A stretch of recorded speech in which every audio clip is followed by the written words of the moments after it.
What we're going to do is go over some things that are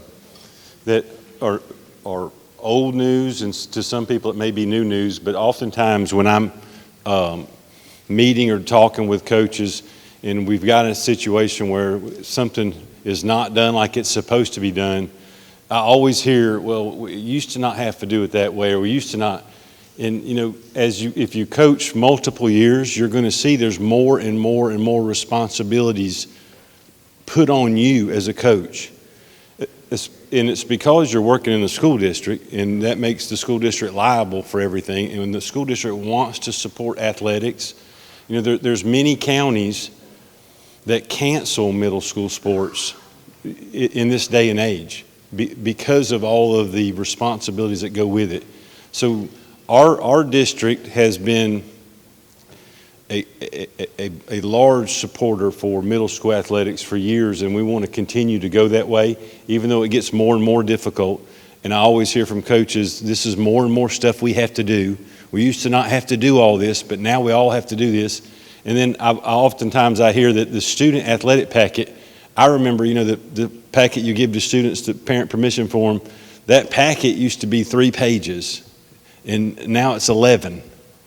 So it's never going back to 3 pages. It's not going to happen. The responsibilities that you have as a coach, this is what you sign up for. So we're going to go over stuff today. That's part of the agreement if you're going to coach.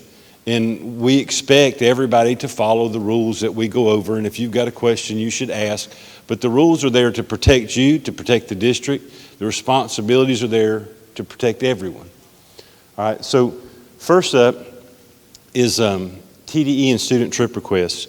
So, and you can be honest on this because I see all the TDEs that come through the district anyway.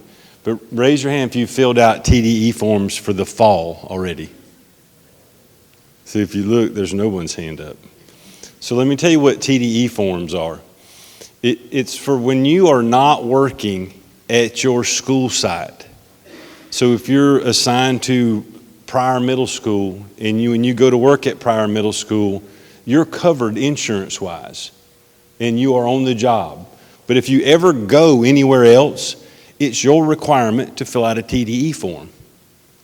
The military does it too. Other businesses have TDE or TDY.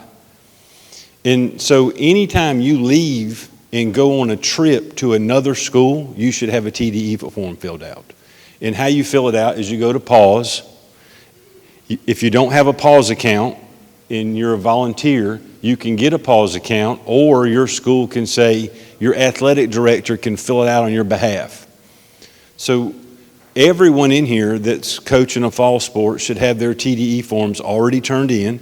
And what you would do is go to this website and download your schedule. So if you're the volleyball coach or the cross-country coach, all you got to do is scan your schedule and fill out one TDE, and it covers the whole season. You don't have to fill out a TDE form for every game. But you would attach your entire season and fill it out one time. It'll take you about 15 minutes, but in doing that, you are now covered as you travel away from your school. All right? And, most likely, you're going to go your whole career and nothing bad's going to happen to you. We hope. But what we do is you have to err on the side of caution. If something happened, there would be a chance you wouldn't be covered because you left without filling out the TDE form. And then also with this on PAWS is what's called a student trip request. You're supposed to fill out a student trip request and a TDE form for all trips.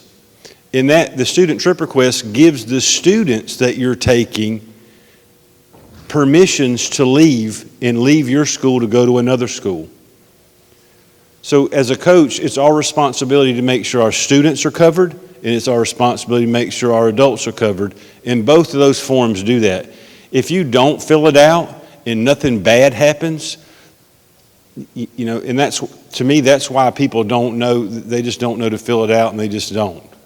But I would suggest go into PAWS, go to TDE thing and watch. It's real easy. You just click on a couple of things and hit submit. Take you 15 minutes every year. On fundraising, so every one of us know that if you've coached, the school district does not give you any money. Your school doesn't give you any money. People in the community think that there's just an unlimited amount of money and that you should just be able to buy everything, but you can't. So a lot of times our equipment's old and used and passed down. Every one of you realize there's a cost associated with your season, your sports program. So many of our coaches do not do the bare minimum. In fact, most of the coaches I see and talk to, they're trying to push their program to doing more and more and more and more. You know, the bare minimum might be 6 games and you're trying to do 20, and you're trying to go to camp, and you're trying to take your kids to extra competitions or give them experiences, and that's wonderful. We don't want to stand in the way, but anytime you raise your program to a higher level, it means more money, which that's fine. I get it. If I was coaching that sport, I would be pushing it to raise it to a higher level, but it's okay to share the fact that there's a cost. Oftentimes when I get involved, it's because a parent has called, and a parent is upset about the cost. And to me, it's not, they don't have a right to be upset about the cost. What they're really upset about is how the information was delivered to them. And I get that.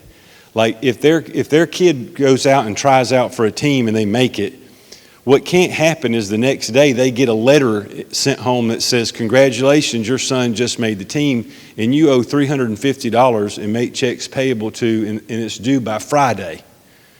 So you can't hit them with that letter. And we've mentioned this before in these type meetings, but every year some people are sending out that letter. And what that letter needs to say is that there's a cost associated with this team, and we're going to have 4 fundraising opportunities that your child can participate in. And we're going to have a car wash on the 11th. We're going to have a bake sale on the 23rd. And of the 4, your child has to participate in at least 3 of them. And if you don't want to participate in any of them, you can write a check. And there'll be parents that'll go, I'll just write the check. We don't want to sell any cookie dough. But you have to give them that option. You can't hit them with that letter that we just owe money, because our school district, we don't have you have to pay to play. That's not going to happen. You're not going to get backed by the district. You're not going to get backed by the school board. So that's not an option to pay to play. That's travel ball. So we're going to have to always give an opportunity to fundraise. And then this form that's photographed up there, it's not the whole form, it's just the top part. It's an MIS document. And it was created because this is not something that you're required to do, but this is just a good practice. What you should do at the beginning of your season is sit down and figure out what the costs are for like uniforms or socks or team meals or anything that you would need, and have a parent meeting on the front end. In a parent meeting, actually, you'd be surprised. In a lot of sports, the parents would show up. You know, if they don't, at least you gave them the opportunity to. But if you would just educate parents that there is a cost, and this is how we're going to divvy it up. And if they don't like the cost, they can speak, but then their option is, well, if you don't like the cost, we'll take away some of these events we're going to, and they don't want to do that. If you start saying, well, that's too much money, I'll say, well, we're going to cancel this trip and cancel this trip, and it'll lower the price, but they don't want you to cancel trips. They want you to increase trips, but you've got to share with them there's a cost for that. So it's a great practice. It's not required, but it's a great practice to schedule, after you've made your team, schedule a parent meeting, give them an opportunity to come in, and try to get them on your side. And if you do that, most people would realize, yeah, there is a cost, but they are working at it, and they are trying to fundraise, so my kid will do that and cut that price down, okay? All right, so if you have a question, you can call. Hopefully this info helps. Hopefully I'll schedule a parent meeting. I'm guessing that was from money not working. All right. So on eligibility forms, last month we sent out an email because one of the forms changed by statute of the student athletic packet that I'm talking about, the 11 pages. The form that changed had one sentence change that gives the athletic trainers that are on campus the ability to work with a child. That sentence is now required to be in there, so we have updated one of the forms. But if anyone at your school has a packet from before the first week of July, a student turned in a packet in June or even May, for the next year, that packet's still good. You don't have to make them redo their packet. But there is an addendum sheet that you have to add. It's a half a page. So anyone who has an older packet, give them the addendum and have the parents sign it and then staple it to the packet. Going forward, if you don't need the addendum, if you'll link to that's the school district website, you go to departments, go to athletics, and then it says middle school athletic packet on there. If your website at your school is linked to that, then you have the updated packet. All right, and then just use that going forward, and it's dated. I think it says July 21. It may even say June 21. It may have been the last month of June. So everyone needs to make sure that they're aware there's an updated packet and then there's an addendum sheet. So on these packets, there should never ever be a time where we lose a packet or we lose a physical or lose a parent permission form, because what happens in a lot of our schools is a student will play football or volleyball, and then in the winter they'll play another sport. Then in the spring they'll play another sport. That paperwork is supposed to cover them the entire year.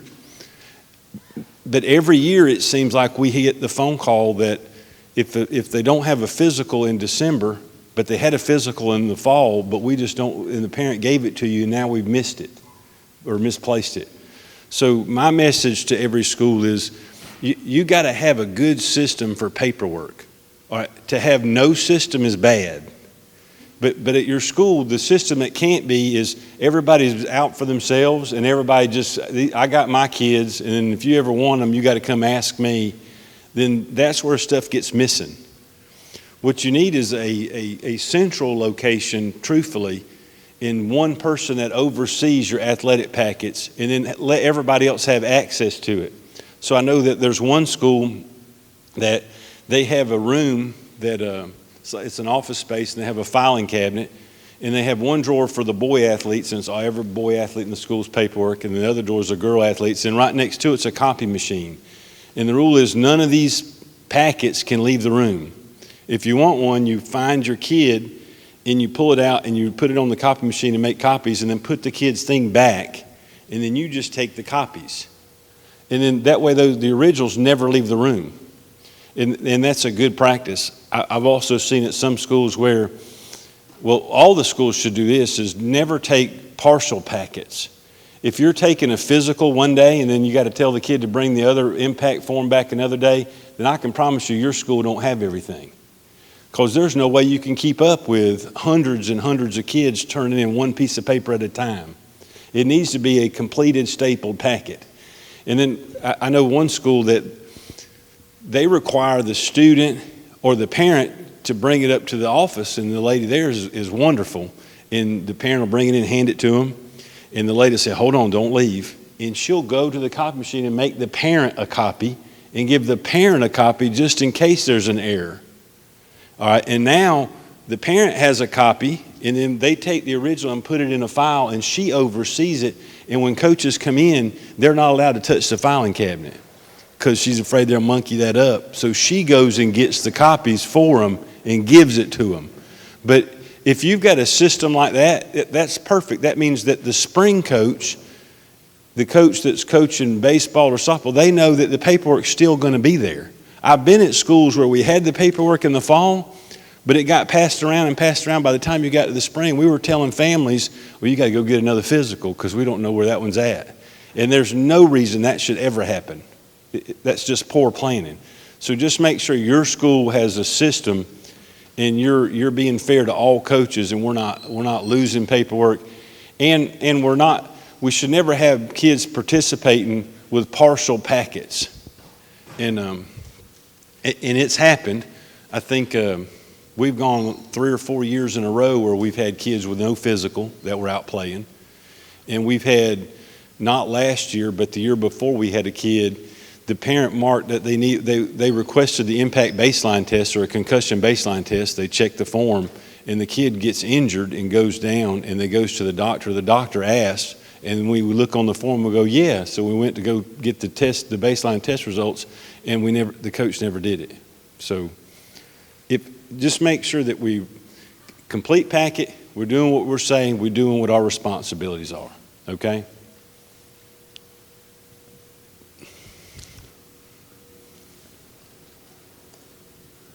All right, so that's the updated form with the addendum. All right, on the concussion baseline testing, so we used to, a couple of years back, concussion was a buzzword. It's still important, even though it's not as big a buzzword now as the HEAT protocol, but concussions are not ever going to go away. It's our responsibility to make sure we do our part, and our part is we're going to ask every parent, do you want your child baseline tested or not? And the baseline test is good for 2 years. So we don't have to have every kid done every year, but every 2 years. And so in middle school, everybody's going to get it twice if they play all 3 years. So if you can come up with a system where we're going to do all 6th graders, all 8th graders, or, you just have to have a form to keep up with it. So if a parent requests yes, they mark yes on that form. Down at the bottom, it has a yes or no. If they mark yes, we're going to make sure they have some sort of concussion baseline test. Now, we have 2 choices on the concussion baseline test, and the 2 choices make things a little bit more difficult, complicated.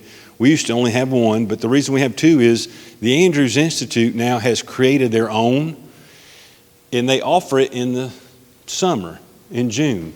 And we've already done, I think we did 400 and something athletes just in our middle schools in June with the Andrews Institute. But that has to be done in June, because that's when they strap these laptops on you or something, make you stand on one foot and check your balance. It's a wonderful test, and it's free. It don't cost us anything, so we're not going to turn down free. But the student has to go on that day. If they miss that day, the Andrews Institute's not having another day that year. So we offer the second choice, which is probably not as good of a test, but it's the impact baseline test, and it's done on a computer lab where you put everybody on a computer screen and they just answer questions. So we're going to offer one of the 2. If they did the Andrews Institute one in June, then that's good enough. If they didn't do the one in June, then they have to be baseline tested, but you don't have to baseline test anyone until they make your team. So like many of you, when you have tryouts, you're going to have 80 to 90 kids try out. You're only going to keep 20. Well, we're not going to baseline test 90 kids. We'll wait until you make your team. Once you make your team and make your roster, you need to schedule in the next couple of days a time to be in the computer lab and put them all in the computer lab. If you don't know your login credentials and password, you can email me. I'll look it up on the website and send it to you, and get all your kids' baseline tests. Remember, it's good for 2 years. But everyone that marks yes has to have one of those options. And if the parent marks no, you don't have to do it. But I've only seen 2 or 3 forms in all my years where the parent marked no. But that is their option, okay? I don't know why this don't work. Oh, it does work. So this is another one of those responsibility things. We used to not have to do this years ago. But every year they seem to add another one and add another one and add another one. But every coach and every player has to take some information courses. Each course is about 20 minutes long. They can take it individually, you can take it individually, or you can take it as a group and they can take it as a group. But this is the website that you would go to take the course. It's the National Federation of High School Sports.org. And that's just a picture of the website, and then you can see the word courses on there. So if you scroll down, there's a series of courses. The student courses are all free, and the coaching courses are all free except for one. So these are the courses that are required. Every player, every year, has to take the heat illness prevention course, the sudden cardiac arrest course, and the concussion course. So there's 3 courses that are 20 minutes long that every student has to have every year. So even if they took it last year, they would have to do it again this year. And after they complete the course, there's a certification at the end. You can print the certification out. But every athlete has to have a certification in the school's front office somewhere in case it's ever asked upon. So what you can do is after you make your squad and you've got your roster picked and you've taken them all into the computer lab for impact baseline testing, then you can put them in an auditorium or a classroom and play the course with all of them present, print out one certificate at the end, and then flip it over and have them all sign the back of it and put the date that they took it. And that will work. Everyone does not have to have their own certificate. But it's required that their name has to be on a certificate for all 3 of those courses every year. So last year's, you can throw those out. And this year's, every athlete has to have it before competition. On the coaches' side, the coaches have 4 courses now. The 4th one was just added last year, but we didn't meet because of COVID. So this is a good thing that we're updating. But the same 3 courses, they're free. Your whole coaching staff could watch them together. They all can flip out one certificate, flip it over, and they can all put their names on the back. This 4th one is blocking and tackling, and it's for obviously only football coaches. It costs $10. I don't know why this one costs. It's $20, but it's required every 4 years going forward. And the purpose of it is it's informational, but it's because studies are showing that improper technique is causing injuries. And improper technique is a coaching issue. So for football coaches only, it's a $10 course. You can put all your coaches together in one room. You can pay the $10, and all of you watch the same course. Each coach does not have to pay $10. I have been told that we can do this as a district. I will try to send something out, but whenever you try to get everybody on the same page, same date, you're never going to accommodate, and I get it. But we'll try to put it out where the district will cover it, and we'll either try to zoom in or all go to one place if you want over the $10. This is new. Yep. So this was added to the National Federation of High School Sports and FHSAA the year right when COVID hit, and we've not met. And so the FHSAA manual and the National Federation of High School Sports manual all has this course requirement in it for football. So it is new. And if we've not done it, we just need to make sure that we're on board going forward. And then just remember every 4 years. Okay?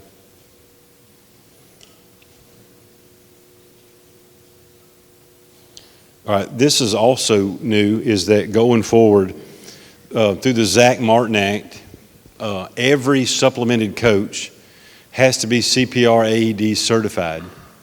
And our district has, we opened up CPR and AED courses in June, and I think we've gotten around 80 to 90% compliance so far. But before you can be hired and before you can start your season and before you can do tryouts, you have to have this certificate on file. And it should be on file with your principal, and then you and your principal need to put it on file with HR because they're keeping a list as well, because it's a requirement by law that everybody have. And truthfully, this is a good thing. We've not had this requirement in the past. This requirement is put on the coaches, but this is one of those requirements that I just don't see how a coach could argue that this is not what we should be doing. We all should be CPR AED certified. If you don't have yours, if you'll email me anytime that we can get at least seven coaches together on the same date, the Andrews Institute will provide this training to you. Now, there is a cost, because there's a cost for the card, there's a cost to them. But they've tried to keep the cost down. If y'all have looked online, I've seen them anywhere from $35 to $75, all right? They'll do theirs for $35. They're not making any money off of it, but because they have a cost to get the card from the American Heart Association.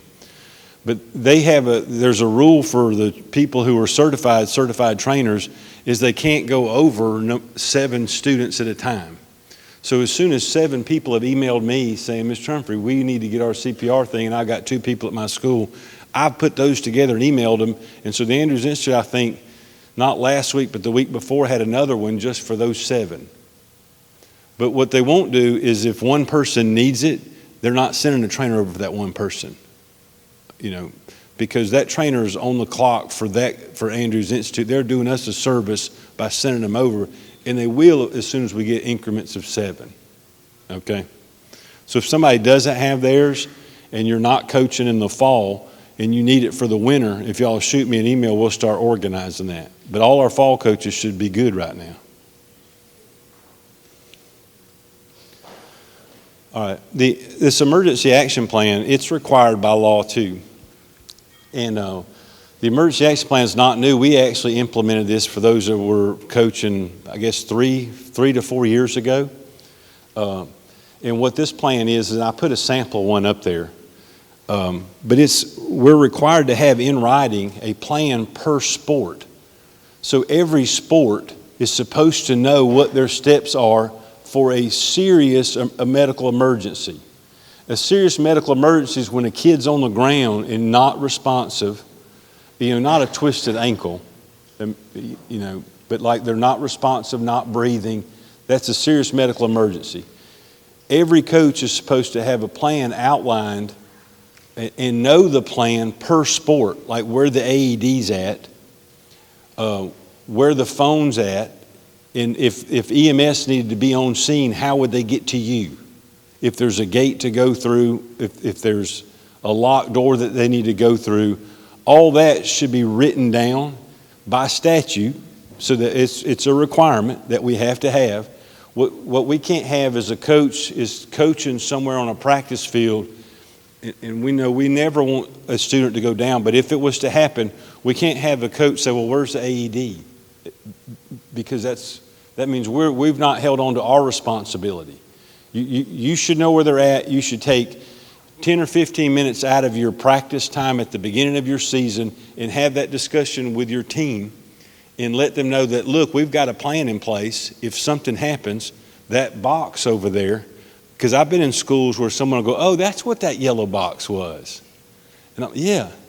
So because it's never been pointed out, it would only take a couple of minutes to have that conversation, but everybody needs to know where they're at and how they get to them.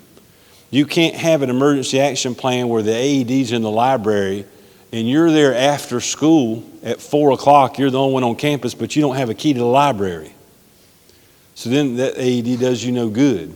So that's why there has to be a written plan, and you have to take a couple of minutes out of your day to have that written plan, and you go through it in your head to make sure it's feasible. And that's our responsibility. As a softball coach, you should have that plan for softball.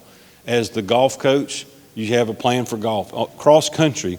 So the 2 most risky sports right now that make me nervous every day when I check the weather is cross country and football. Cross country will get out and run, and they're running away. And so if something happens, you have to get out there. And football, if something happens, they're at least near we've got a cooling station now. All of our football coaches know that we have a tub, we've got water, and we can get access to ice, and we can make a cooling station. We can put that kid in there and immerse them and lower their body temperature. So football players aren't going anywhere. There needs to be a plan for cross country. So whether you have a golf cart or a car, or you keep them in close proximity over the next few weeks, because what we don't want is a kid to get out so far and all of a sudden their temperature starts to rise and he can't get back. And we need to get them close to that immersion tub if possible, especially over the next few weeks, because heat index hitting 110, these kids are going to be coming back to school. Some of them aren't going to be acclimated. A lot of them have been sitting indoors for a couple of months and not doing anything. So cross country and football make me nervous. But at your school, every sport needs to review what their emergency action plan looks like and what's your responsibility, and then have a 5-minute conversation. And it would be wonderful, this would be a great practice, if you did it at that parent meeting we was talking about. So when you're discussing finances, and then you can say, hold on, before we leave, let's talk about the emergency action plan we have in place, and to let them know that we do have a plan. And it is required for us to have a plan written. So that's what this is. I'll email this out to all the schools. I've got this electronically, and you can, I want to think we've already sent one out to every middle school a couple years back. If not, I'll send this out and we'll tailor it and we'll change the names from one school to the other. That way everybody will have one. But I'll send this out electronically.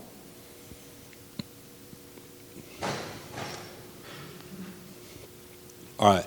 So controlled open enrollment, it's not that big a deal for middle school sports because most of our middle school kids don't drive yet. It's really a huge issue in high school sports right now. But what controlled open enrollment and how it relates to athletics is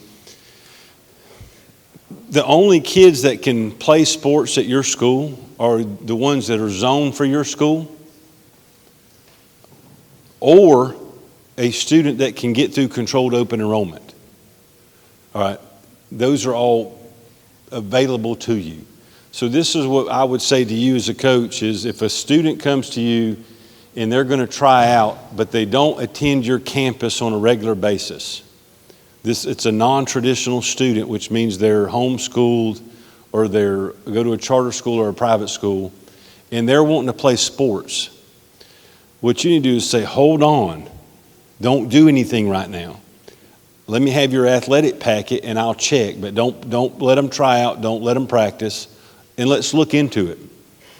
If they're able to, we'll let them, but one of the hurdles that they'll have to be able to go through is controlled open enrollment. What that means is if the school's at capacity through controlled open, so everyone's heard that language by now, is if your school's at capacity, that means you're full, that student has to live in your zone or they have to go through some sort of hardship process to get through controlled open enrollment. And if their hardship's not approved, then that student would have to return back to their home zone school.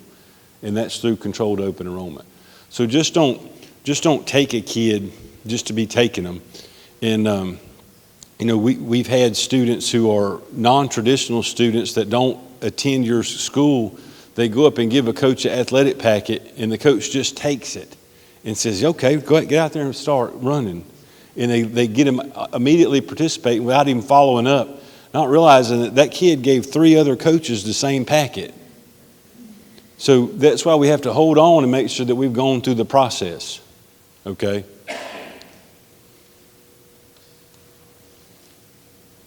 All right, so this slide, it's actually in statute as well. It's funny what they write up as a law. For high school sports, the GPA eligibility is different than middle school sports in our district. So in our district, we do eligibility by 9 weeks. So your 9 weeks can change, or the eligibility can change per 9 weeks. For the start of this school year, a student's eligibility can be based on the previous 9 weeks or the previous semester, whichever one helps the kid out. So if you're checking eligibility, if the kid did not pass the 9 weeks, but he did pass the semester, you can count that.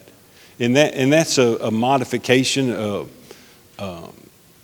that our middle school athletic conference committee, our group of principals have agreed on, is they're always pushing towards what can they do to make kids participate, try to help the kid out. So check the 9 weeks eligibility and then check the semester eligibility. All right, so that's a good question. So I guess at the end of the year, a kid got a 9 weeks grade, he got a semester grade, and then he got a year-long grade. Okay, well then no, I would say that any of those, if they passed any of those, we would give them the benefit of the doubt. Yeah.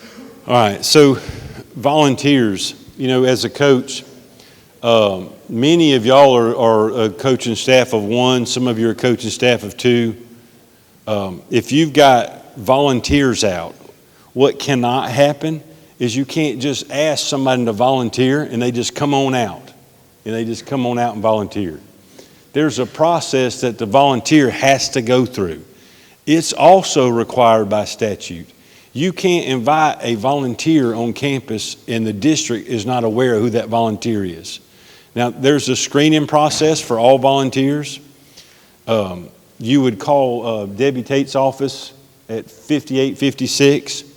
If you have anybody that wants to volunteer, they would just sign up through that Raptor program, and there's two options, and both options are not a cost to the volunteer, so they're free. You're either going to be a level 1 volunteer or a level 2 volunteer. The level 1 volunteer is just like if somebody came into your classroom and spoke. You're in the room as the teacher and they just came in and spoke and then they leave, but it's under your supervision. So that can be a level 1 if they're never left alone with kids and they don't stay overnight with kids. All right. If they're ever going to be left alone at practice or a game with kids or left overnight with kids, then that's a level 2 volunteer. The level 2 volunteer requires fingerprinting and a couple of days to process that. But the school district pays for the fingerprinting, so it's no cost. So just know if you have a volunteer with your program, that volunteer has to go through level 1 screening or level 2 screening. You can't just invite them out. And every year I run into people who are volunteering because we try to set them up with a pause account and we realize they didn't even register as a volunteer. The coach just asked them to come out. And it's not the volunteer's fault. The volunteer didn't know that they had to.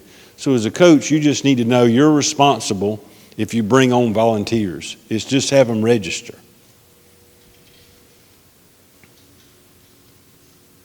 All right, so this sportsmanship, we'll have somebody come in a little while and do sportsmanship, and then the self-reporting, so we'll go over that in a few minutes. And then on this will be my last part, and I see that Kathleen's here from the Andrews. So on transportation, Mr. McGinnis will come in and go over the 5 ways you can transport, and there's a form, so I'll let him do that. He's much more qualified to discuss that transportation than I am. But what we do see often is, like when you take kids on the bus and you go somewhere, at the end of your game, there's parents there that want to take their kid. Happens all the time. And they're allowed to take their kid. So many of you do it the right way because I've been to games. They sign them out. You have a little sign-in sheet and they sign. And then you take back on the bus the people whose parents didn't sign them out. All right? But the rule is you're responsible for the transportation of getting them on the bus and taking them to that game. And then the entire time they're at the game, you're the boss. You're responsible. And then you're responsible for getting them back to the school. If anything was to disrupt that, then you're putting your neck on the line. And we want to back you. We don't want you to ever be in a situation where, we're having to defend something. We want to support you. So in your head, you've got to realize every kid that is going to the game gets on that bus. Every kid that rode the bus there is riding the bus back. But there are parents that can sign out their kid. But there's a process that parents can put people to check their kids out. So many of you in here do not have access to know who is allowed to have access to check a student out, who has parental access and who does not, especially in families that are split. Not both parents have the same rights. One parent may not have the right to check that child out. That's not your responsibility. So when someone goes to a game and they come up and you go, "Hey, coach, I'm riding back with," you'll go, "Oh, no, you're not. You're riding on the bus." Unless, and you can have this conversation at the beginning of the season at your parent meeting. You can tell your parents, "Look, if you want little Johnny to get home some other way other than the bus, you need to call my principal and someone in the front office, and y'all straighten that out, and my principal will tell me that little Johnny can ride with somebody." Because it's not your job to figure out who has whose rights. You can't get into that because you don't have enough resources, but your principal, your assistant principal, someone in the front office, they can make a phone call and make sure that what you're being told is the truth and that they're going back with the correct person. So I'll give you an example of some that have been approved. is like little Johnny is staying with Stevie. And Steve, little Johnny's parents are military and they just went overseas, and Steve would be home by himself for 2 weeks. Well, he's staying with another family. All right, that means that both of them are on the team, but they're going to ride back, and one kid is riding back with his parents. The other kid's not riding back with his parents because his parents are in Europe. So we're going to give that kid special permission, but it's going to run through your principal. So you'll tell them, hey, clear that with my principal, and my principal will shoot me an email saying it's okay for him to ride back with little Johnny. So it's possible that someone can ride back with someone else, but you always push that responsibility back on the kid, back on the parents, and tell them to clear it with the administration. And then the administration will give you 2 thumbs up and you're good. But you're never expected to be the decision maker in that, and don't, because there's a chance you could accidentally make the wrong decision and send that kid home with someone that they shouldn't have been sent home with. Okay? All right, that's my 2 cents on the transportation. So, Kathleen, are you in charge of the? Okay. So the Andrews Institute is going to come down and do a spiel on all the heat-related concussion, the protocols. But I do want to point out that, you know, the Andrews Institute, for those of you that don't know, they're very involved in high school sports. They actually have a trainer on every campus. So there's a trainer for Laurel Hill, there's a trainer for Baker, there's a trainer at Choctaw, Fort Walton, Niceville, Crestview. That trainer's on campus usually around 9 or 10 o'clock in the morning, and they stay till sometimes 10, 11 o'clock at night, depending on the events. That trainer is a resource for your school. If you have someone injured or if you have questions, what you need to do is find the school that your middle school is associated with. I don't use the word feeder school because I know that that's wrong nowadays. But find that trainer, always be in contact. It's a resource. If you called or texted them or something and you had an athlete you want them to look at, they do make arrangements. They're there to help. And the Andrews Institute has expanded their services to where they're covering all middle school playoff events. I don't know if any of y'all was at the golf one. They had trainers out at the golf course. They had trainers at the tennis facility the entire time that the tennis county championship was going on. They've got trainers on the sideline at all of our playoff events, but they'll always have a trainer at all of our football games. So they've really done a good job on expanding their services to make sure you guys have access to that. But you don't have the luxury of them having someone on campus, and they're doing that for the high school. They just don't have the manpower. But the service is there is what I'm wanting you to understand. Okay? So, Kathleen?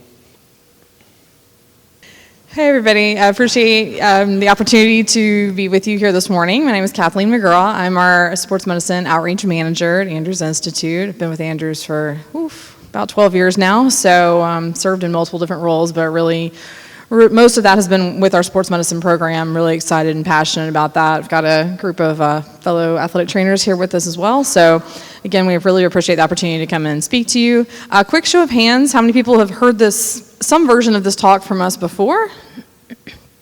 Okay, about, I won't say that's half and half, maybe 2/3, but all right, well, we'll try to keep it not just completely repetitive for you, but overall, these are important things to talk on every year, and for the most part, you'll kind of see that outline here. We want to make sure we hit on, of course, we'll talk to you about who we are, but then sort of best practices throughout to an EAP, heat, head, heart, all those things that are very important. Many of those are now mandated, so we want to try to highlight those differences to you in particular.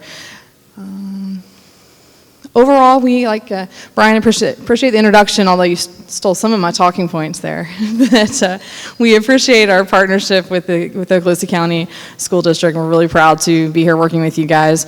Throughout this, I hope you see that we really want to be your healthcare partner. We are not necessarily on your campuses every single day, and we understand that and we're aware of that as well. But we want to help support you in what you're doing as the coaches and the important roles that you play, not just coaching, but also in these healthcare pieces for your student athletes. Overall, again, I'm Kathleen. This is our leadership team for our outreach program. Matt's here with us today, our regional athletic training liaison. Many of you have probably seen him floating around as well as covering some middle school football. Jessica Langston is from the area, been here all her life basically, and so she's not here today, but is our athletic training supervisor, so she does line up a lot of that coverage, and you'll see maybe some communications from her regarding baseline testing, things like that over the year. Tim Dunsford's our club sports liaison, and he's out and about in the community as well, so definitely a presence from him. You may see that as well. Julie Kellen is a physical therapist by trade, but a director of our orthopedic service line. And then Dr. Michael Milligan is a practicing physician with us, as well as our director of growth and development and our medical director for our sports medicine program. So I showed this to you just to show you we have a diverse background of folks that really are invested in making sure we provide you the best services we can. So, specifically here in Okaloosa County, these are our full-time athletic trainers. Hopefully you know or some of them or heard of them. I will say overall, you guys have a very kind of collectively tenured staff. Not a knock at any of our other counties, but you guys have a really good batch of athletic trainers here, a lot of experience in your county and outside of your county. And Bree Gomez, not here with us this morning, but entering her second year at Crestview and also helping with Laurel Hill. Amanda McDonald, many of you probably know, she's been here a long time as well, from the area, Baker and Laurel Hill. And Nick Gutierrez at Choctaw's here, you'll hear from him, as well as Megan McKenzie, who's new, joining us a couple weeks in now, but I'm very excited to get going at Fort Walton Beach. And last but not least, MC Ray at Niceville, and she is not here as well. Several of them are out covering football practice right now, so that's where they are. But you'll see these are our full-times that are in your county, and then we also have about 10 PRN athletic trainers that comprise our PRN staff that you will see covering some other events, particularly those football games on Thursday evenings when there are other high school activities going on. So we are really, really grateful and appreciative of that staff. They should always still be wearing Andrews Institute apparel and come up and introduce themselves to you and that sort of thing as well. So hopefully you get a pretty uniform experience there. All here to help you, though. Along with our athletic trainers, we do have a pretty diverse physician staff, lots of specialties. Obviously, we want you guys to think of us when you have orthopedic questions, muscles and bones, but we're available to help you with anything else as well. If we don't know the answer right away, our staff will certainly work to find that out as quickly as possible. So, like I said, working with Mayo Clinic, our Cancer Institute, all sorts of different subspecialties. So please don't hesitate to reach out if there's ever something we can help you with in that regard. Location-wise, we do have locations throughout the Panhandle. We've got obviously our main campus, Andrews Institute in Gulf Breeze, that's at the top right, and then 3 Pensacola locations, including our main hospital, and some medical parks. And Navarre in particular, I wanted to point out to you guys, especially for those maybe on the south end of the county, we have a very new, couple months old, urgent care and ED hybrid model that's opened out there. If you're familiar with the medical park that we had out there, it's right there adjacent to that. And it is a really cool new hybrid model. Very few of these actually in the country, but basically you get triaged, and then you are essentially treated by the same staff, but really billed for the services, that level of service that you needed, whether that was urgent care or emergency services. So while I realize you may not always drive that way, if you're coming back from an away game or something like that, and that is of service to you, it's a cool location that I just want to make you guys aware of. That is new for us. And then some else in the area. We are, of course, also in Fort Walton Beach, and we are excited to be there. And really, we have just moved to a new location at 2010 Lewis Turner Boulevard, just kind of down the road. We were right across from Choctaw. That's also about a month ago, I think it was, that move occurred. So if you haven't been there, that is our new location, and we'll touch on Saturday morning injury clinic, but that is where that will be held as well. As Dr. Brother says here in his quote, he's really excited. This new location is bigger, more space, and that's going to really allow us to offer some additional services. That may be cardiology, that may be just some other subspecialties that can also be brought into the area. So just something I want to make you guys aware of. And that's Dr. Anthony Brothers, been in the area for a long time as well, military background, and his PA, Mr. Doug Block, both very passionate about taking care of our student athletes and the surrounding community. So always happy to help and get those athletes in. Like I said, you guys, hopefully you don't have to, but you guys, anybody as needed. And as I mentioned, we'll be doing Saturday morning injury clinic, and I'll show you that slide at the end. So overall, our program, though, is we're expanded in 23 public high schools. So that's a 4-county area. So those are high schools primarily. So you know that, though, as your student athletes travel and shift. If there ever is a need in a different area, happy to help in that regard too. We talked on your setting, the middle school, and then of course community events, local colleges, performing arts. We're really kind of in all those spaces. So throughout the area, eager to help keep everyone participating safely. Whatever your passion is, whatever your sport or your art or your activity is, we want to keep those folks up and going. Of course, they got concussion baseline testing. Again, Nick will touch on this here a little bit later, and then Saturday clinic. Brian kind of outlined this, so I won't spend too much time on this either, but as mentioned, I want you to know our athletic trainers are at the high schools daily. So if there is something you do need, they're around. I don't always get there quite as early as Brian said, so if you have questions, you want to reach them in the morning, that sort of thing, certainly happy to answer those calls. And then for you guys, we're available for check-ins and any evaluations with some prior communication. I would say that it's going to be challenging, especially given sort of the parental bill of rights, which we will touch on. Just having that consent to evaluate those student athletes in advance. We want to really make sure all those ducks are in a row before we start doing that. But we are available to do that for your student athletes. We want to answer any questions you guys have on state laws, state guidance, best practices in terms of safety. So if you're a cross-country coach and you're kind of like, we're talking about the heat, how do I do this? I'm off campus. We want to talk through that with you, and whatever your hurdles are, that we can help kind of break down those or give you the best advice and guidance on that. We're really, really eager to do that. And same thing kind of along the lines with educational information. If you think you've got your baseball team or your basketball team and they really need information on how to warm up properly or cool down properly, we are still working on getting our kind of 6th full-time staff athletic trainer. They're just really going to do that, dive in deep into that. But we're eager and able to do that for you in advance of that even occurring. So just please keep that in mind. And then hopefully this past year, I know we didn't get fully back to all the middle school championships, but we are there for those and going to continue to do that moving forward. So you'll see us in that postseason for you guys. And like I said, anything you need us in advance of that, we're happy to help. So I'm going to turn it over to Matt, tell you a little bit more. All right, good morning. My name is Matt. We've been with Andrews for 10 years now, number of different roles, high school, physical therapy clinic, and then the role I'm in now with regional athletic training liaison. But the whole time I've been helping out with coverage of different events and sports and filling in for people throughout the time. So definitely kept my foot in the door of this world for a long time. And we'll be talking about a little bit about some athletic training stuff as well as some EAP stuff here in just a little bit. First, physician access. Kathleen hit on that a little bit earlier, talking about, if you're wanting to get to one of the Andrews Institute physicians, whether it's Fort Walton Beach or Gulf Breeze or whatever location, we can definitely help you with that. We do have access to the schedulers, and just like anyone else, but with the contracts we have, we're able to say, hey, this is one of our athletes. We want to try to get them in as quickly as possible so we can make sure that we can get them taken care of and get them back onto the field as soon as possible, or court, or whatever the playing surface is.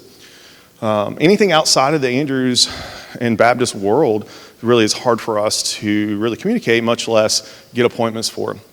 People don't really want to talk to us because we don't work for them. So just kind of throwing that out there. And then here's some of our athletic trainers, actually just this past year. You see here in the middle, one of our newer state champions, Baker, with their football team. And then some of the other athletic trainers hanging out with different sports and whatnot. And it looks like one of them was doing something with some of the coaches, actually. So CPR training, CPR and AD training, we just did, actually over the last 2 or 3 years, we've been able to do quite a few here, actually in Okaloosa. Specifically this year, this summer, June and July, we were able to do about 181 CPR and AED trainings for Okaloosa County coaches, high school and middle school combined. That's an incredible number, so kudos to you guys for taking the initiative to wanting to do that. Another part that I will say on that is, if you did take that training, you went through all of that, you did the online and you came in person, and for some reason you still have not received your card, maybe through email, please reach out, let me know. If you don't have my contact information, Brian can get it to you. We want to make sure you have that. You are not quote unquote official until you claim that card. I don't know if you've claimed it or not until you tell me. And then once you tell me, I go back and I look for it, I can resend it. I can change the email, I can change whatever I need to on it, but you have to claim it, okay? All right, I'm gonna jump around a little bit here. So athletic healthcare team. Athletic healthcare team it's a group of professionals that help take care of basically athletes, okay? Whether it's for injuries or other things that are going on. Who's part of that? Well, really, most of the time it's going to be an athletic trainer, EMS, team physician, people like that, right? But believe it or not, coaches are just as important in those scenarios too, because especially here in middle school, you don't have an athletic trainer on site. Is it dying? Okay, there we go.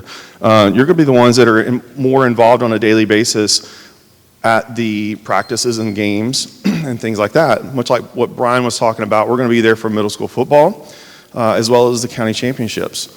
Anything in between that, you'll have to definitely be in communication with the people that need to know the things that are happening. If there's an injury, communicating with the local athletic trainer. Okay, making sure you're looping the parents in on this too. Okay, who are we as athletic trainers? Certified.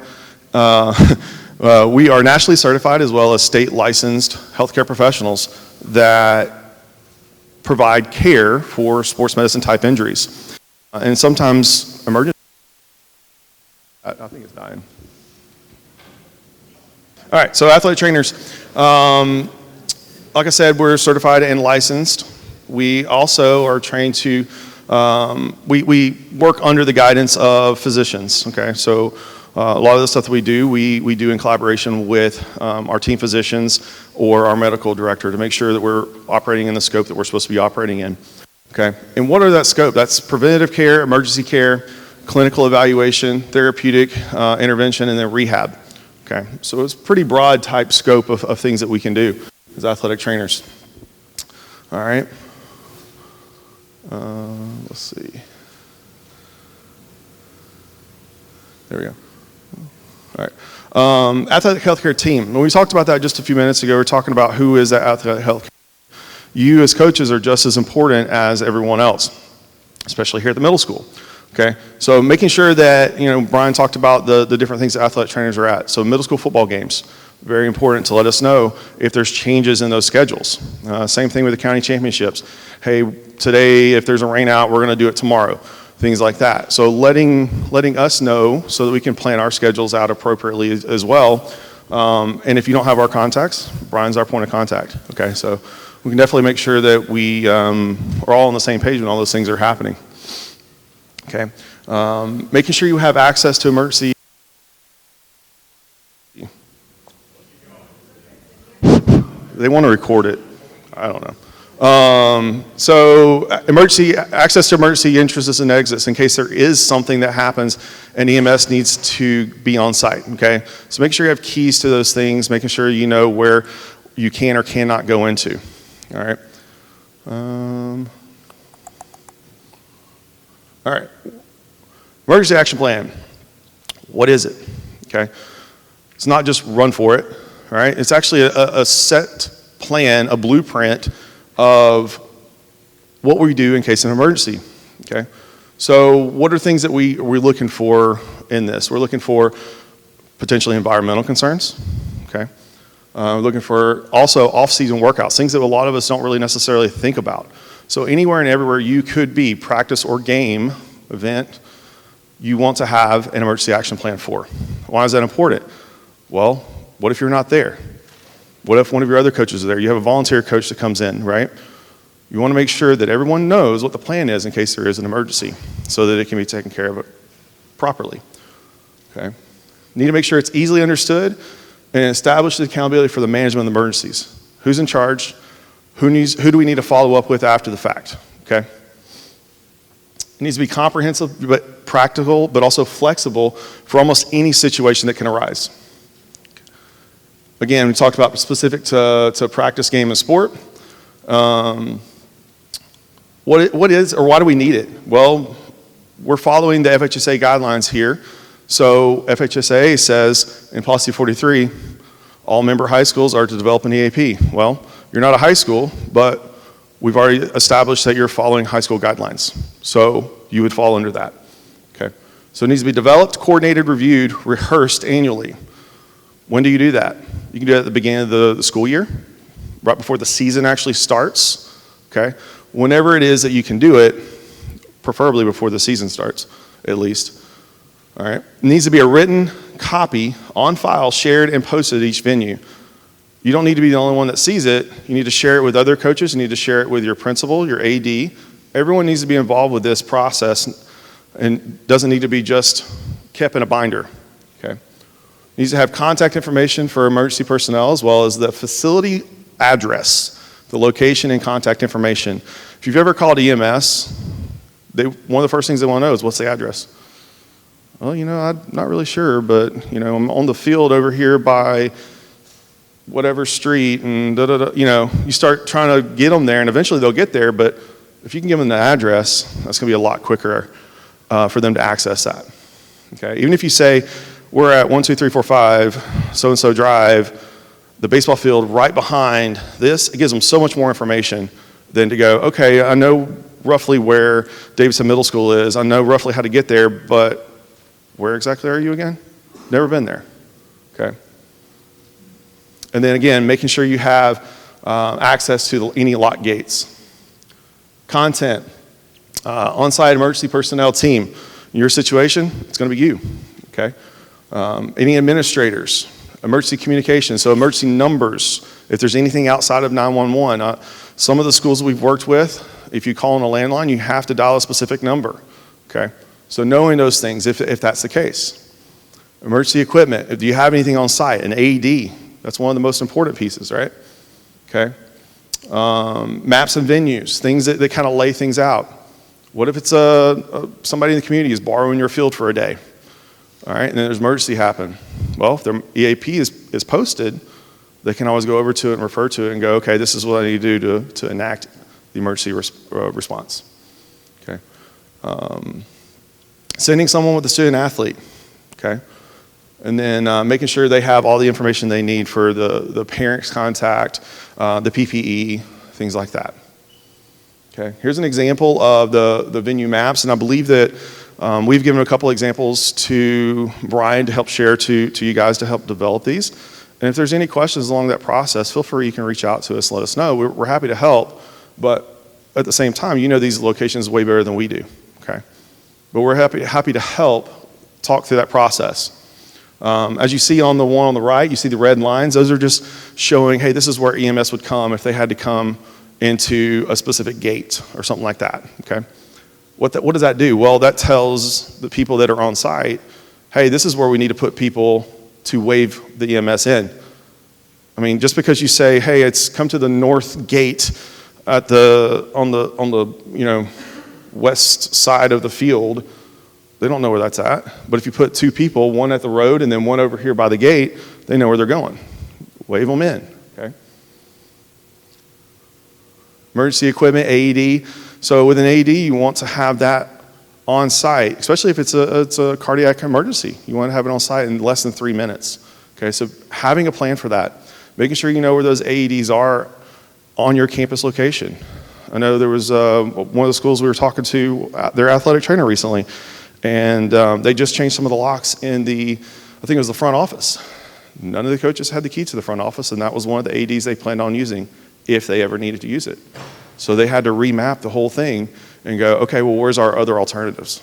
How else can we do this? If they're not going to give us a key, how else can we get to an AED in enough time? and making sure you have one on the sidelines, or at least access for one on the sidelines. It doesn't necessarily have to be right there on the sidelines, especially if you have multiple events going on at the same time. Having access to it. If it does go to a sideline, letting the other coaches know. Hey coach, I'm going to take it to the baseball practice field, which I'm right there beside softball, so if something happens, we both have it.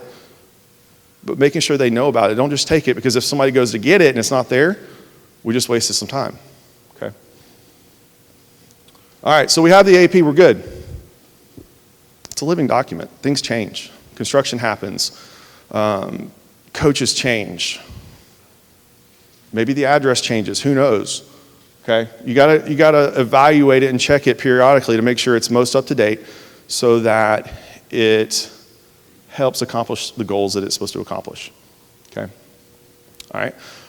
Some of the examples that we have here on the right-hand side, we have some of the people have posted it beside or even on the AED box. On the AED box might not be the best place, can be pulled off. You can say that about the same thing about the wall, but if someone wants to go get the AED, that might hinder them from getting the AED. I don't know, right? Who else needs that though? Okay, well, obviously the coaches, AD, principal. If you have a physician that's coming out more frequently and they know what's going on, they could be one that sees that.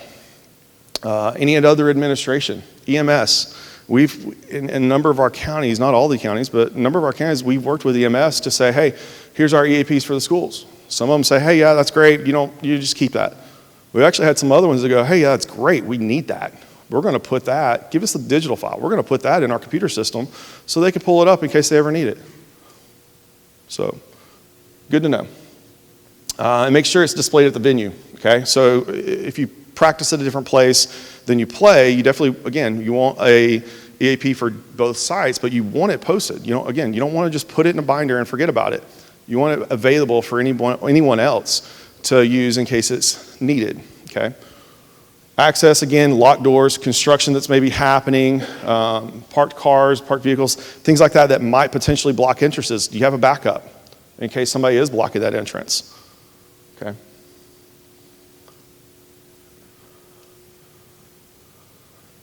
If there is an emergency event, kind of really debriefing about it, talking to the people that were involved to say, what went well, what can we make better?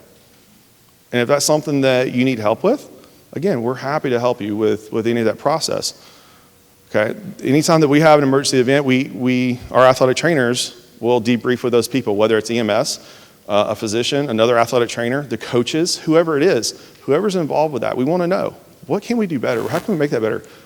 How can we ensure that we provide the best care as possible in the fastest possible time? Okay, and if there needs to be something changed, change it, but make sure everyone knows about those changes. Get that copy of that new EAP out to everyone and say, hey, here are some changes on the emergency action plan. We want to make sure that you know about this, just in case. Okay?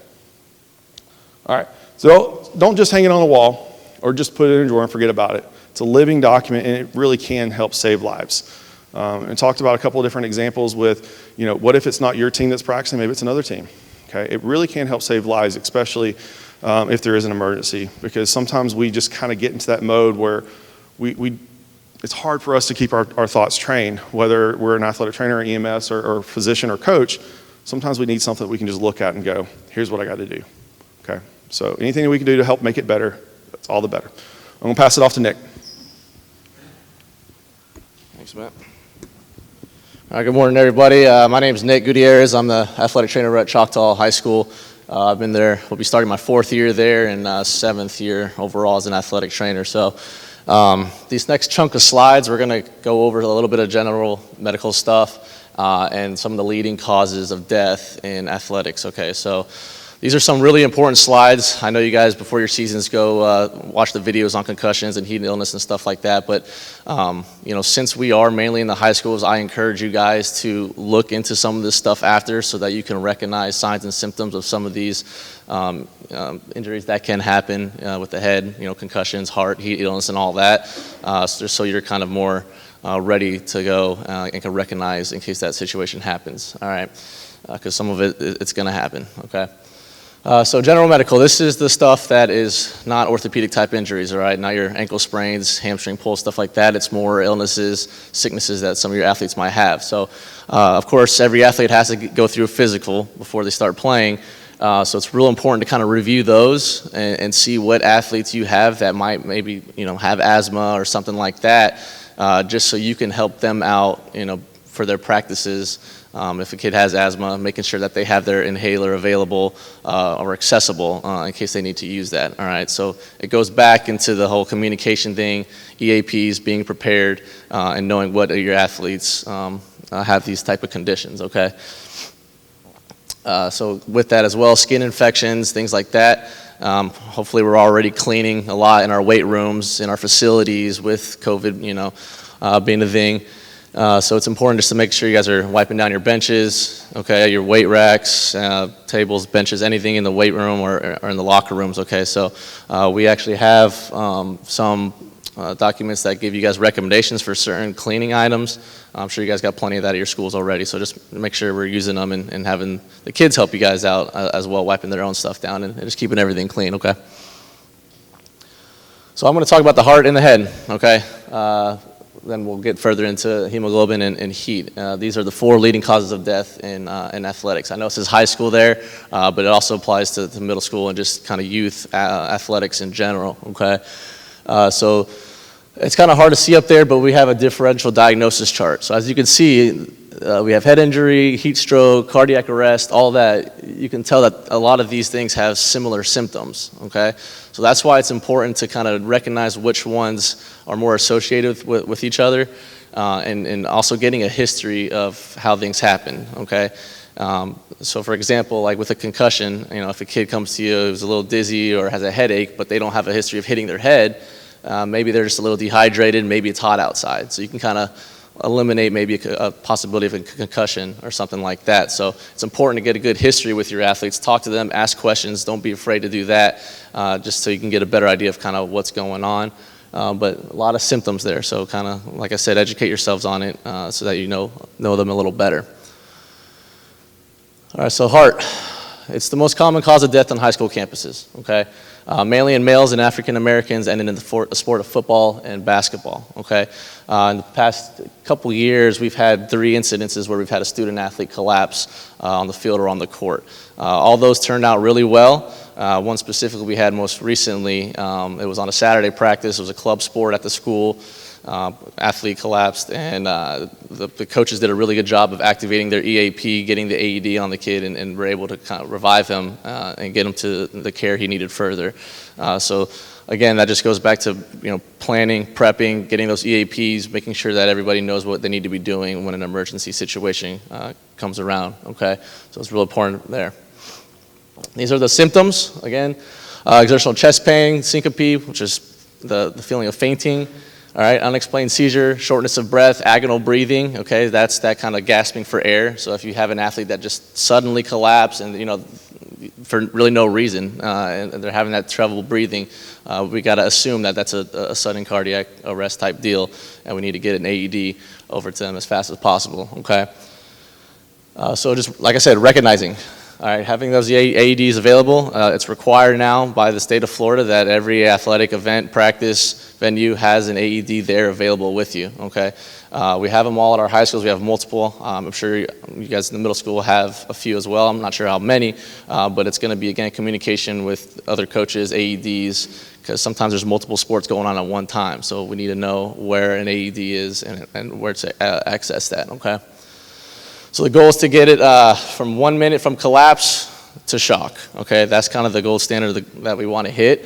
Every minute that goes by that we don't have an AED or getting them shocked or starting CPR is a 7 to 10% decline in survival rate. So if you think about it, 3-4 minutes, I mean, that's already, 40% chance of not surviving, all right? So it's important to act quick, but to act in a patient and calm manner as well, okay?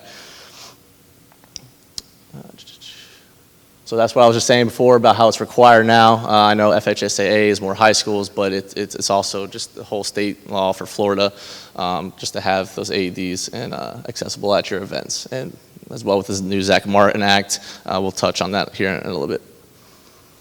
With COVID-19, I know some of you guys might thought, hey, it's going away, but I guess it's coming back now with the new Delta variant and everything like that. I know this is kind of just another thing thrown at us that we got to figure out and kind of get around. So with COVID, if you have an athlete who is diagnosed, they need to obviously see a physician. Before they come back to play, they need to be cleared, a written clearance from a physician saying that they can come back to play again as well, okay? Obviously, they need to be quarantined. Talk with your athletic directors, principals, your administration at your schools to see what the specific guidelines are for that, so make sure we're following those as well, okay? We recommend that they do a return to play type deal, kind of with what we do with concussions, because they're going to be, like I said, quarantined for 10 to 14 days. So they might be inside, they come back out, they're not acclimatized to the heat again. So you got to think about that as well, having these athletes kind of work their way back into sport after, if they are diagnosed with COVID or anything like that, okay? So like I said before, just cleaning, all right, just making sure we're wiping things down. You can find what cleaning supplies you need. Works best for killing that virus. All right, so now ahead, concussions. I'm sure you guys have dealt with this one definitely before, not just as coaches, but probably as an athlete as well, okay? I know a lot of my coaches, you say, oh man, we used to play through concussions all the time back in the day, in my day, but we have a lot more knowledge on it now, okay? It's a very serious thing. So we'll talk a little bit about that. We're just gonna do a quick true or false, all right? So don't be afraid to get involved here. You're not gonna, well, you might get it wrong, but it's no big deal. So you have to hit your head to sustain a concussion. Let me get true or false there. False? Solid. All right, I had an athlete one time in a football game. They went to get tackled, got pulled by the face mask, and kind of just broke out of that tackle. It kind of just whipped his head. And then he started showing symptoms of concussion at halftime. I mean, he said he never hit his head. We went back, we pulled him out of that game, but we went back, looked at the film, saw he never hit his head, but we saw that play where that happened, and we think that's what it came from. So it's not necessarily just that initial hit, but it's really that shaking and that shear force on the brain that can cause symptoms of concussion, okay? CT scans, MRIs can diagnose concussions, true or false? It's false as well. All right, what we're looking for with those is bleeding in the brain, subdural, epidural hematomas, okay? That's just bleeding in the brain. That's why they use that imaging to see. It doesn't necessarily tell us, hey, you have a concussion, okay? I did that last time, I accidentally hit the button early, but that one's pretty obvious. I'm sure no one would say false on that one, right? So we grade concussions from mild to severe. False, true? True? It's false. False. We don't grade them out anymore, okay? They're very subjective. Everybody's different. Some people might have just a headache. Some might have a headache accompanied with nausea or dizziness or things like that. So we take them symptom to symptom, day to day. Every athlete's different. We don't grade them out anymore. They have a concussion, they have these symptoms. We're going to wait till we see those symptoms dissipate and then move from there, okay? And like I just said, I kind of answered the last one there for you guys. Concussion symptoms may not appear at the time of an injury, okay? All right, so like I said, it's a result of a force on the brain. That force doesn't necessarily have to be an initial impact, like I said. So it might not be from a direct blow, and symptoms may be sudden or appear over time, okay? So like I said, it's again important to get a history with your athlete. Ask them, maybe it was over the weekend. Did you hit your head, riding your bike? Did you fall down? Are you guys goofing around over the weekend? Oh yeah, I did. I was in a car accident, anything like that could cause symptoms of concussion, so it's good to talk to your athlete and make sure that they're educated and they know the signs and symptoms and everything as well, okay? So prevention, the only prevention is, I guess, to not play sports or kind of, be limited, stay at home, not do anything, right? That's not gonna happen. So helmets, headgear, all that stuff doesn't necessarily prevent concussions. What we're doing with that equipment is protecting from facial injuries, lacerations, fractures, things like that, and so that's what those are for, okay? The only real way, I guess you can say, if you want to prevent, is one, to educate your athletes and to limit exposures, okay? So in Florida, I know in high school, they've limited tackling and stuff like that to a certain amount of time. In soccer athletes, I think it's like 13 years and younger, they're not allowed to do headers, all right? So limiting exposure and education is going to be your best way to kind of help prevent these things. So when should an athlete be removed? Whenever they show symptoms of a concussion, okay? Headache, dizziness, when in doubt, sit them out. All right, I know you guys are on the field on your own. You don't necessarily have one of us out there.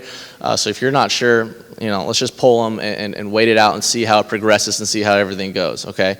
The last thing you want is for a kid to have concussion and you send them back out there, they get hit again, and bad things can happen. Okay, there's a thing called second impact syndrome. It's really highly associated with death. All right, it's just when you get hit a second time after already having a concussion and not being healed back all the way. That could be pretty bad, obviously. Okay. So the Florida High School Athletic Association, we have an AT-18 form, and it's required that once they are diagnosed with concussion, they got to go through a return to play protocol. Well, Okaloosa County for middle school, they've adopted that kind of the same protocol as well. Okay, so I believe that form is on the athletic website for Okaloosa County, but it's definitely on the FHSAA website, so you can find that there. And if you're still not sure or need help with that, like I said, just contact one of us. We can definitely get you guys going through that. So, any symptoms? Hold out. It's got to be referred to a medical director or a physician. Okay, essentially. They can't be like a nurse practitioner or anything like that. They got to see a physician to be cleared to come back and start that return to play and to come back to play to competition, okay?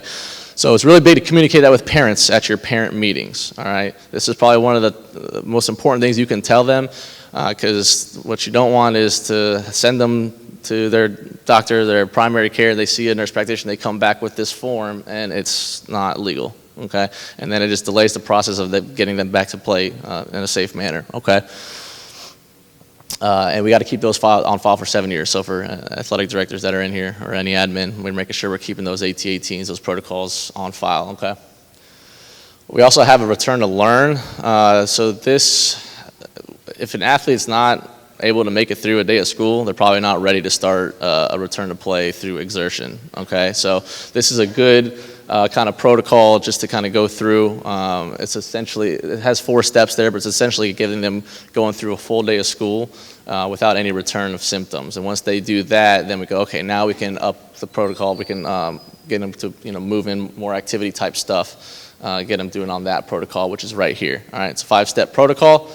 You just start with like some light jogging, and it progresses to more sport-specific drills, and then a full contact practice. If they go through each one of those steps without any return of symptoms, they can move to the next one. And then once they complete that full contact practice day without any symptoms, they see their physician again, and then they clear them to come back to play. Okay.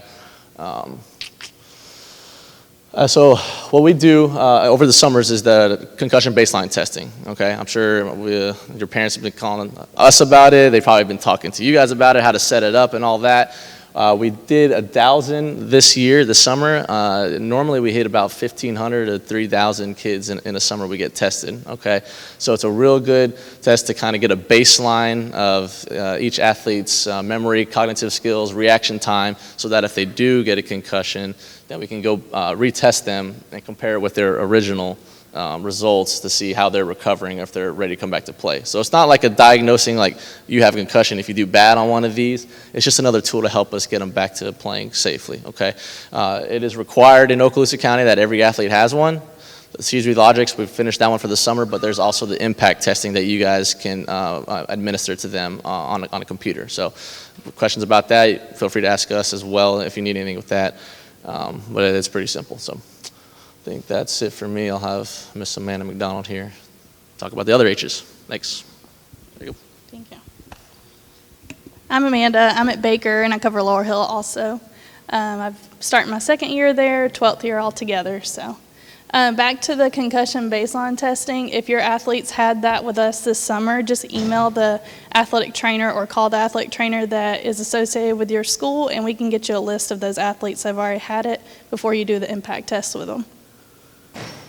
So we'll talk about the last 2 H's of the 4 H's of leading causes of death in athletes.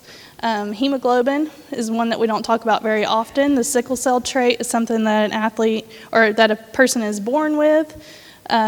Basically what it is the blood vessels turn into a sickle shape when they're in exertional exercise, and it kind of makes a blockage so that those round blood cells won't go through the vessel, and it causes a lot of pain. And the athlete will have a lot of different symptoms that you may recognize for dehydration or something else, but we'll go over that too. So predetermining factors are heat, dehydration, altitude can affect them. We're not dealing with that much here. Asthma, and then if they have the trait, of course. That will also be on their physical. So the last question of the physical is, do you carry sickle cell trait? I think maybe that might be the next to last one. The very last one is, do you have sickle cell disease? If it's marked yes, then we need to make sure that we're filling out a protocol for these kids and that we're discussing with the parent, like, this is the steps that I'm going to take if this athlete does have the sickle cell trait. So we're not holding these kids out. We're just going to make modifications for them. But we do want to make sure that the parent's involved in what we're going to do to treat this athlete, and then the athlete knows also what they need to be reporting to you. So some signs and symptoms that you may see is the athlete's muscles feel weak and cramping, but they may still look and feel normal, so you don't actually see that muscle spasm in the calf or in the hamstring that you normally would see, like if they were dehydrated and they're having muscle cramps. The athlete may slump to the ground rather than a sudden collapse. They're usually able to speak. They have some rapid breathing and some abdominal pain. This is always a 911 call, and you're going to let the EMS deal with them when they get there. So some precautions. Want to make sure that this athlete is able to practice at their own pace. So, like, we're not going to say you have to finish this mile in this amount of time. We're going to let them do their mile at their own pace, because that will put them at a tougher, it'll make them usually have a sickle cell crisis, which we don't want to have. We want to prevent that, okay? Make sure you have water readily available. They have adequate rest in between repetitions, which we're doing that also for our hydration and heat illness prevention as well. If they start to get any signs or symptoms, we're going to limit or cease the activity. This is the form that I was talking about. We're going to have this filled out if they've indicated on their physical that they do have the sickle cell trait, and we want to make sure that the parent has signed it and they have a copy of it also. So if they do have a sickle cell crisis, we want to make sure that they're seeing a doctor. The doctor releases them to return to play. They start this return to play protocol. Doctor sees them again to release them to their full return to play. So our next topic is heat. This is the one we deal with all the time. So in 2010 to 2015, there was 20 athletic heat stroke fatalities reported. We want to try to prevent that at all costs. So that's why we have the acclimatization period with football and also with cross country. Those are our two biggest risk sports, is cross country and football, because they're in the fall. It's the hottest time of the year for us. And usually athletes are coming from sitting on their couch all summer long, and they're coming out here to work out with you. You know, they're just not going to be able to take that heat like they could if they had been working out all summer, kind of eased into their activity. So some risk factors, you have environmental and individual. So we can't really prevent the environmental risk factors. We can't prevent the humidity. We can't prevent the high temps, but we can prevent some of the individual risk factors, like making sure that you're educating your athletes on how to be hydrated, making sure that they're eating before they come to practice, even if you have to give them a snack to ensure so. I know I always keep peanut butter and jelly sandwiches in my training room because I don't want my kids to not eat before they go to practice every day. Make sure that we are giving our athletes breaks during practices so that they can hydrate. And this kind of falls into the Zach Martin Act. So I'm sure you guys have talked about this with Mr. Humphrey, but we need to make sure that we're following all the guidelines on the Zach Martin Act. And there's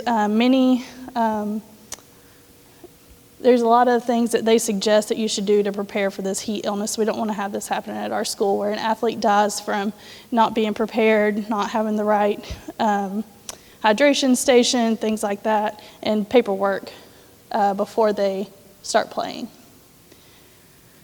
So prevention, we want the athlete to drink about half of their body weight in ounces per day. That's a good hydration amount. So if your kid weighs 150 pounds, we want to make sure that they're drinking about 75 ounces of water a day. And remember, they're going to expend more water than they actually, if they weren't using any, if they weren't exercising, they're going to expend more if they are exercising. So we need to make sure that we're replacing what we're expending. So also given water breaks every 20 minutes of exercise, they should make sure that your athletes are drinking during their water break, not just hanging out, horsing around. We want to make sure that they're getting some more water in their body. And then of course a balanced diet will help with that also. So our heat illness, we're going to talk about the wet bulb globe for a minute. So at the middle schools, you guys are responsible for taking your wet bulb globe temp. So we want to make sure that that's out at your event every day, whether it's practices or games. And that's the coach's responsibility. So maybe designate someone to be responsible for that on your coaching team and make sure that it's set out every day. We're checking it, and every 30 minutes we want to check it again, okay? If you're close, like right next door, maybe Davidson's right next door to Crestview, if you want to get that athletic trainer at Crestview involved, they can help you with that. And I know Ruckle's right next to Niceville. They can help you decide, like, okay, it is too hot or it's not too hot. If you want to loop them into that, that's fine, you can. I know at Baker, I text all of the coaches practicing at one time, middle school and high school. And let them know what our recommendations are right now. And then in 30 minutes, we're going to check it again and we're going to make modifications. If the weather gets better, then we're going to change and we may do more practice, or we may put our shells back on because it was too hot before and now we're in the green. We're going to go ahead and put our shells back on. We'll start practicing a little more. But if it gets hotter and we bump down to the red or the black, we may take our shells off, or we may go inside and watch some film for a little bit. We may come out later if the weather permits. So the cooling zones, we want to make sure that you guys are getting these set up as well. You don't want to wait until you have an emergency event, a heat illness event, and then you don't have anything set up. You have no ice on the sideline. You have no cooling area, no shade to protect your kid. You want to make sure that this is all prepared before, and it has to be done every day. You can't just wait until something happens and say, oh crap, I didn't do that today. We got to do this every single day. Make sure you have a designated area. And that can be, you can designate someone to take care of that. Make your water girls fill up 2 extra coolers every day, and they're ready to be poured into the cooling tub when something does happen. So normally what we do is we have our cooling tub next to a shaded area or under a shaded area, fill it up about halfway with water, and we have two 10-gallon ice coolers full of ice. We don't pour it in there until we need it. So, and then sometimes after practice, the kids just want to take an ice bath. So I'm not really wasting it. I'm still using it whenever it's over with. But I'm sitting there prepared, ready to go with all of my stuff in one central location. It's not spread out across the football field. I don't have to run way over here to get water to fill up my to fill up my ice tub. I want to make sure it's all right there, ready to go. And if you guys need help, like creating a routine, or if you want to like walk through it and say, okay, do I have everything I need? Do I have the equipment I need? Feel free to reach out to one of us. We'll be more than happy to help you with that, and even do like a situational experiment with you if you want to like designate coaches to do each job and kind of know what to expect whenever it happens. So when we're recognizing heat illnesses, really the only way to tell a difference between heat exhaustion and heat stroke is their body temperature. And that's going to be where your athletic trainers come into play. So if you're on a football field Thursday night playing a middle school game, then your athletic trainer will be there. Otherwise, you won't ever know the kid's temperature. We're going to dunk all of them.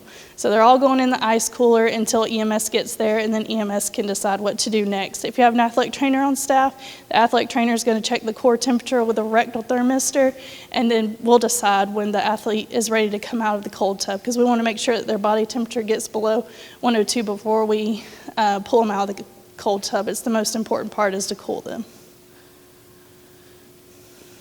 That's what I just talked about. Of course, call 911 anytime you have an athlete pass out. So reminders, make sure that you're aware any athlete can suffer from a heat illness. It's not just a matter of fitness or toughness. And always know the signs and symptoms. And if you need any help with that, also please reach out to us. We can help you differentiate between those. And this is Megan's part.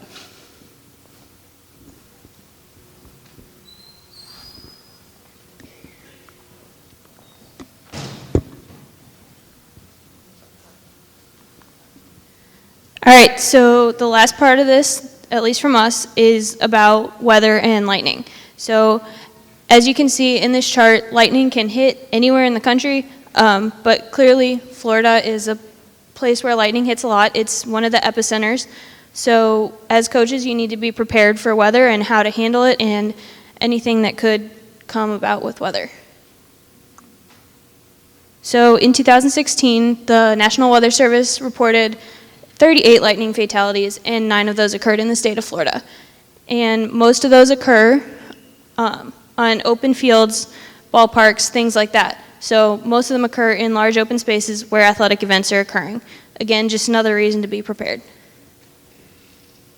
And a common question people ask, is it possible to have thunder without lightning? No, it's not possible. Thunder is a direct result of lightning. However, you can hear thunder but not see the lightning, so you need to be ready for anything.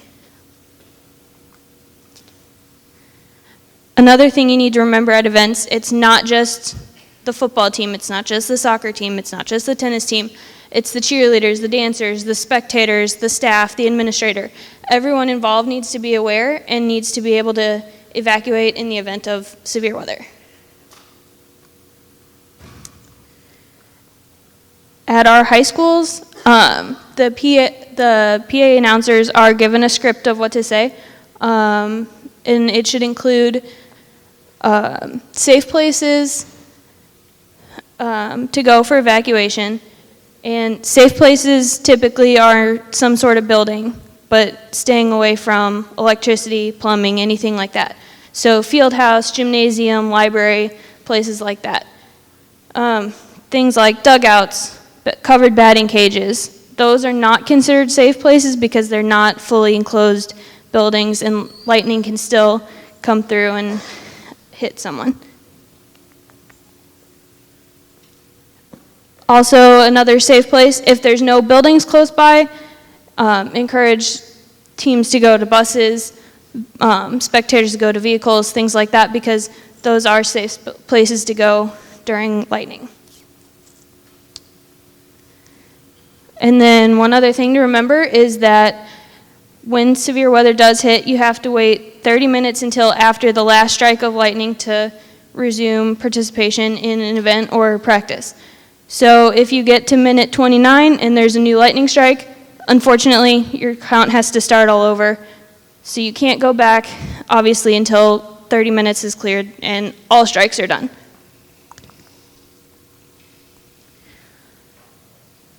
So at the high schools, it's the athletic trainers responsible to do this during practice. But since you guys won't always have an athletic trainer on site at practice, it's up to you guys as the coaches to monitor for weather. Our weather policy, 30 miles, just know that there's a potential for weather to creep in. 15 miles, it's kind of like you need to let your kids know that severe weather's coming in, that practice could have to change. Within 10 miles, everyone has to be off the field. No one can be outside because that's like the danger zone for when a lightning injury can occur. And then since you guys are at middle schools, again, coaches, coaching staffs, maybe designate one person to be the weather watcher so that way everyone can be aware.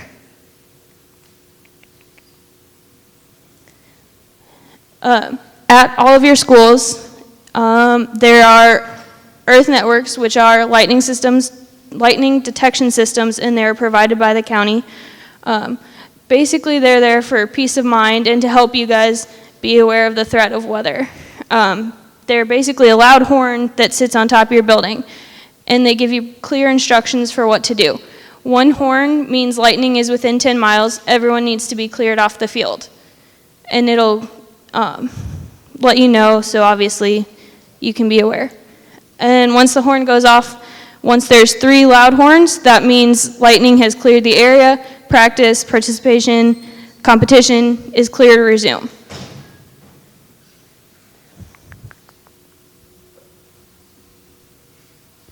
And then obviously technology is great when it works, not so much when it doesn't. So whose job is it to be concerned about the weather?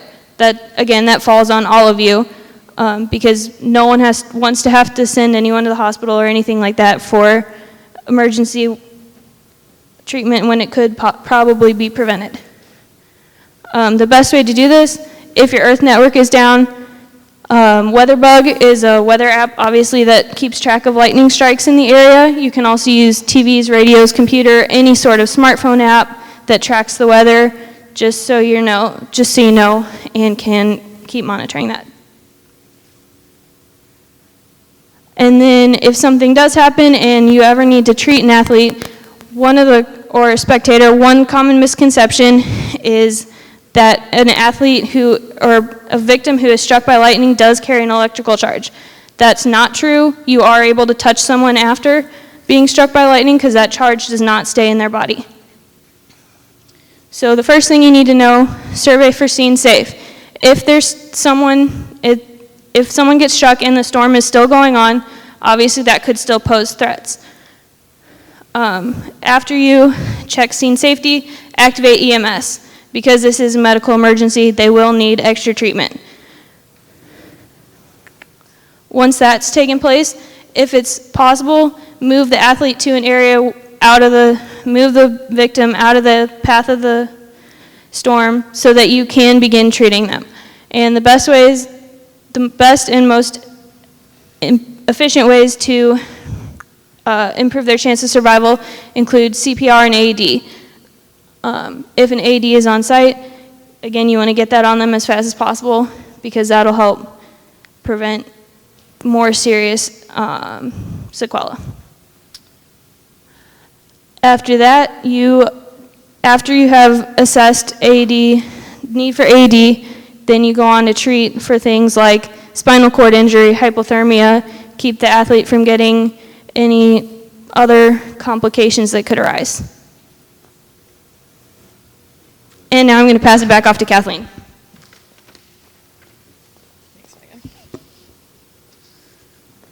Oh. Sorry, Megan, I shorted you one slide there, but I'll get you.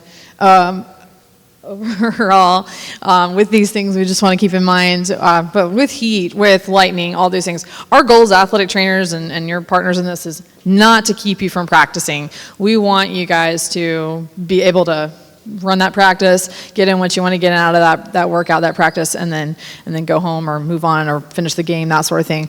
But we do want to do these things safely. And as Megan pointed out and Amanda mentioned with heat, like these things are your responsibility. We know you guys really don't want to have to worry about these things.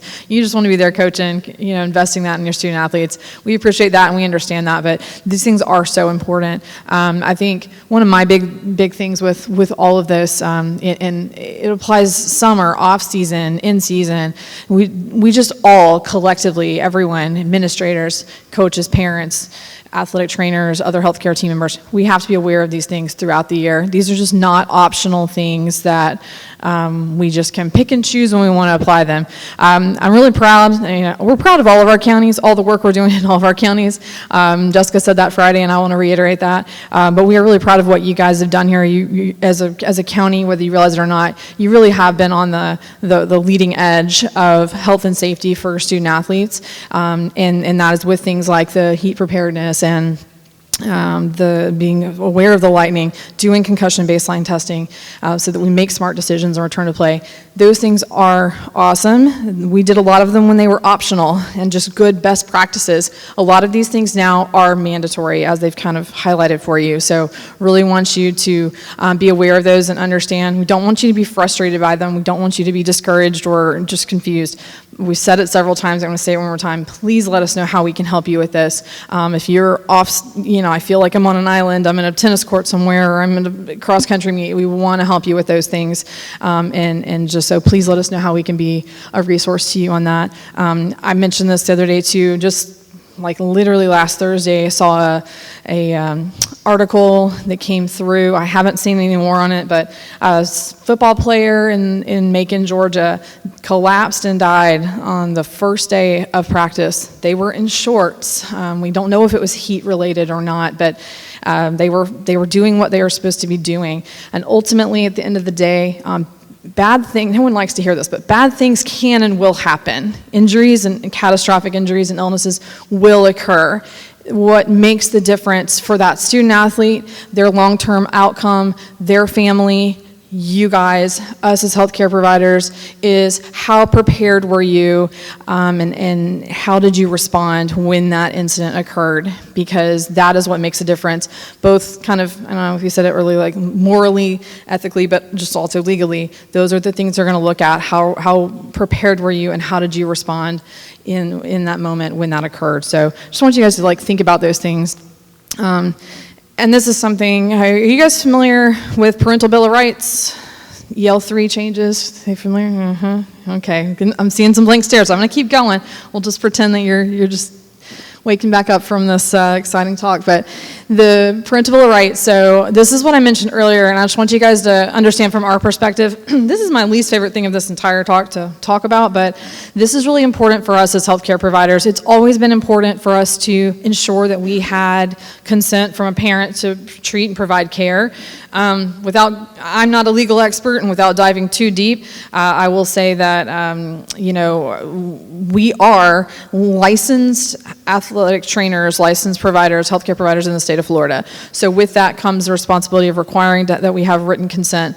If you are not familiar with this, please do become familiar, but the EL3, the consent to treat form, has now been updated, and there's an addendum to that. If you use the addendum, that's fine, that covers us. But the language in that changed so that it heightened the clearance and permission provided by the parent or guardian for us to treat. So just know, if we're ever in a situation, or if you call us, hey, can you look at the student athlete, we are going to have the conversation of, do we have the EL3 on file that's updated with the new language? It's kind of highlighted in gray. So where our staff can provide care safely so that we protect ourselves as licensed. We don't just fall under Good Samaritan Act in that way as a licensed healthcare professional. So again, I'm not a legal expert, but that's what I want you to know on that. Trust me, it's something that our team is not wanting to deal with, but we have to be very sure that we are protecting ourselves as licensed clinicians. So any questions about that, please let me know. Two other quick things I do want to mention to you, just as kind of new for our program. So if you have heard us do this talk before and you zoned out, zone back in. We are partnering with Children's Home Society. They're involved throughout the state, but the local division of that here is really throughout the 4-county area. Just coincides nicely with our kind of coverage area. And it's sort of just collaborative efforts between our two entities, for CHS providing us with some training for our staff. You can see the bottom here, I know it's small print, but they have already trained our staff on abuse and neglect, substance abuse, suicide in adolescence, and stress and anxiety in adolescence. So these are things where we're just trying to continue to train our staff. Look at, obviously, mental health is a very important topic. It's been a topic, obviously, even more in the limelight here recently with the Olympics, but something that we want to make sure that we can see those improved outcomes and provide the best care for our student athletes. So I would say this applies to you guys as well. They treat all ages of adolescents. And the other thing I'd say on that is we really want to encourage our student athletes to be involved with sports. I think that's something that is kind of mentioned up here on the top, but we see the better academic performance, better engagement, involvement in the community with those things. So that is really kind of our goal, is that from both sides with that partnership, we want to see that there. And then the other partnership I wanted to mention to you guys is with our Baptist Cancer Institute. Again, like I mentioned, of course we want you to think about orthopedics for us, but this is something that is new. We're also getting our staff trained in some of these areas of screening, prevention, recognition, and just ways we can help be a resource to those in the community who unfortunately encounter a need for these services. So there are some things, obviously, like wearing sunscreen is a way to prevent skin cancer. We will look at those things, but there are some things that we know you can't prevent all cancers and need for that. So we're really proud to partner with our Baptist Cancer Institute to promote screening through to survivorship. So that's something where they're going to be coming out into the community more with us. And what I would say to you guys is, if you are having like a Think Pink game or really any sort of, cancer awareness, not just breast cancer, but any cancer awareness game or focus for, a meet or something like that, please let us know. We'd love to be able to come out and set up a table at your event or something of that nature and help pass out information and spread that awareness. So just something I wanted to pass on to you guys that is new. Promised you I'd show you the Saturday morning injury clinic slide. These are the flyers on the left. We have this digital already, and we are working on getting some hard copy paper versions of that. So we are excited to be doing this event again. That will run from August 21st till November 6th, Saturday mornings. That is 8 to 10 a.m., first come, first serve. We will have that at the Lewis Turner Boulevard location. And that is for all ages 5 and up, as long as they're a student athlete. So that's kind of how that falls. We see obviously a good percentage of football. We have had a lot of, historically, a lot of attendance from some of the Okaloosa Middle School football student athletes because, it's not bad enough to go to the ER. They can give it a day or two, but then we'll end up seeing them Saturday morning. And it is nice. I always tell it to parents because you can get an answer, you can get some direction and guidance, but you didn't have to miss school or get out of work to come for that free clinic evaluation. We do have access to x-ray at that clinic. And the x-ray, if needed, is billed through the insurance or the patient's responsible for that. But like I said, the clinic visit itself with the athletic trainer and physician is free. So something to keep in mind. Consent form is required. They can sign it there on site if their parent is coming with them. So if in doubt, just send them. All right, so perfect. That's really kind of what I had to say, and because I mentioned that I know this is not the most enthralling topics all the time, and no one wants to sit and talk about the leading causes of death, but it is just really that important. Our team is very passionate about this, passionate about your student athletes and taking care of them.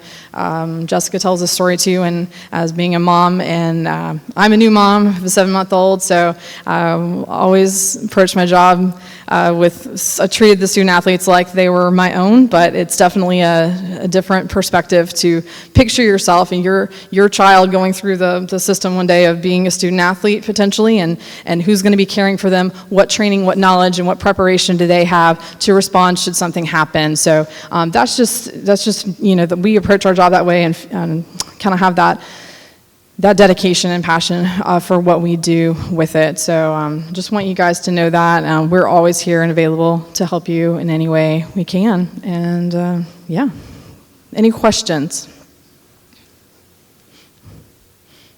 No? All right, well, thank you again. Appreciate it on behalf of the whole team. Thank you. Thank you, Kathleen. And thank all of y'all from the Andrews Institute.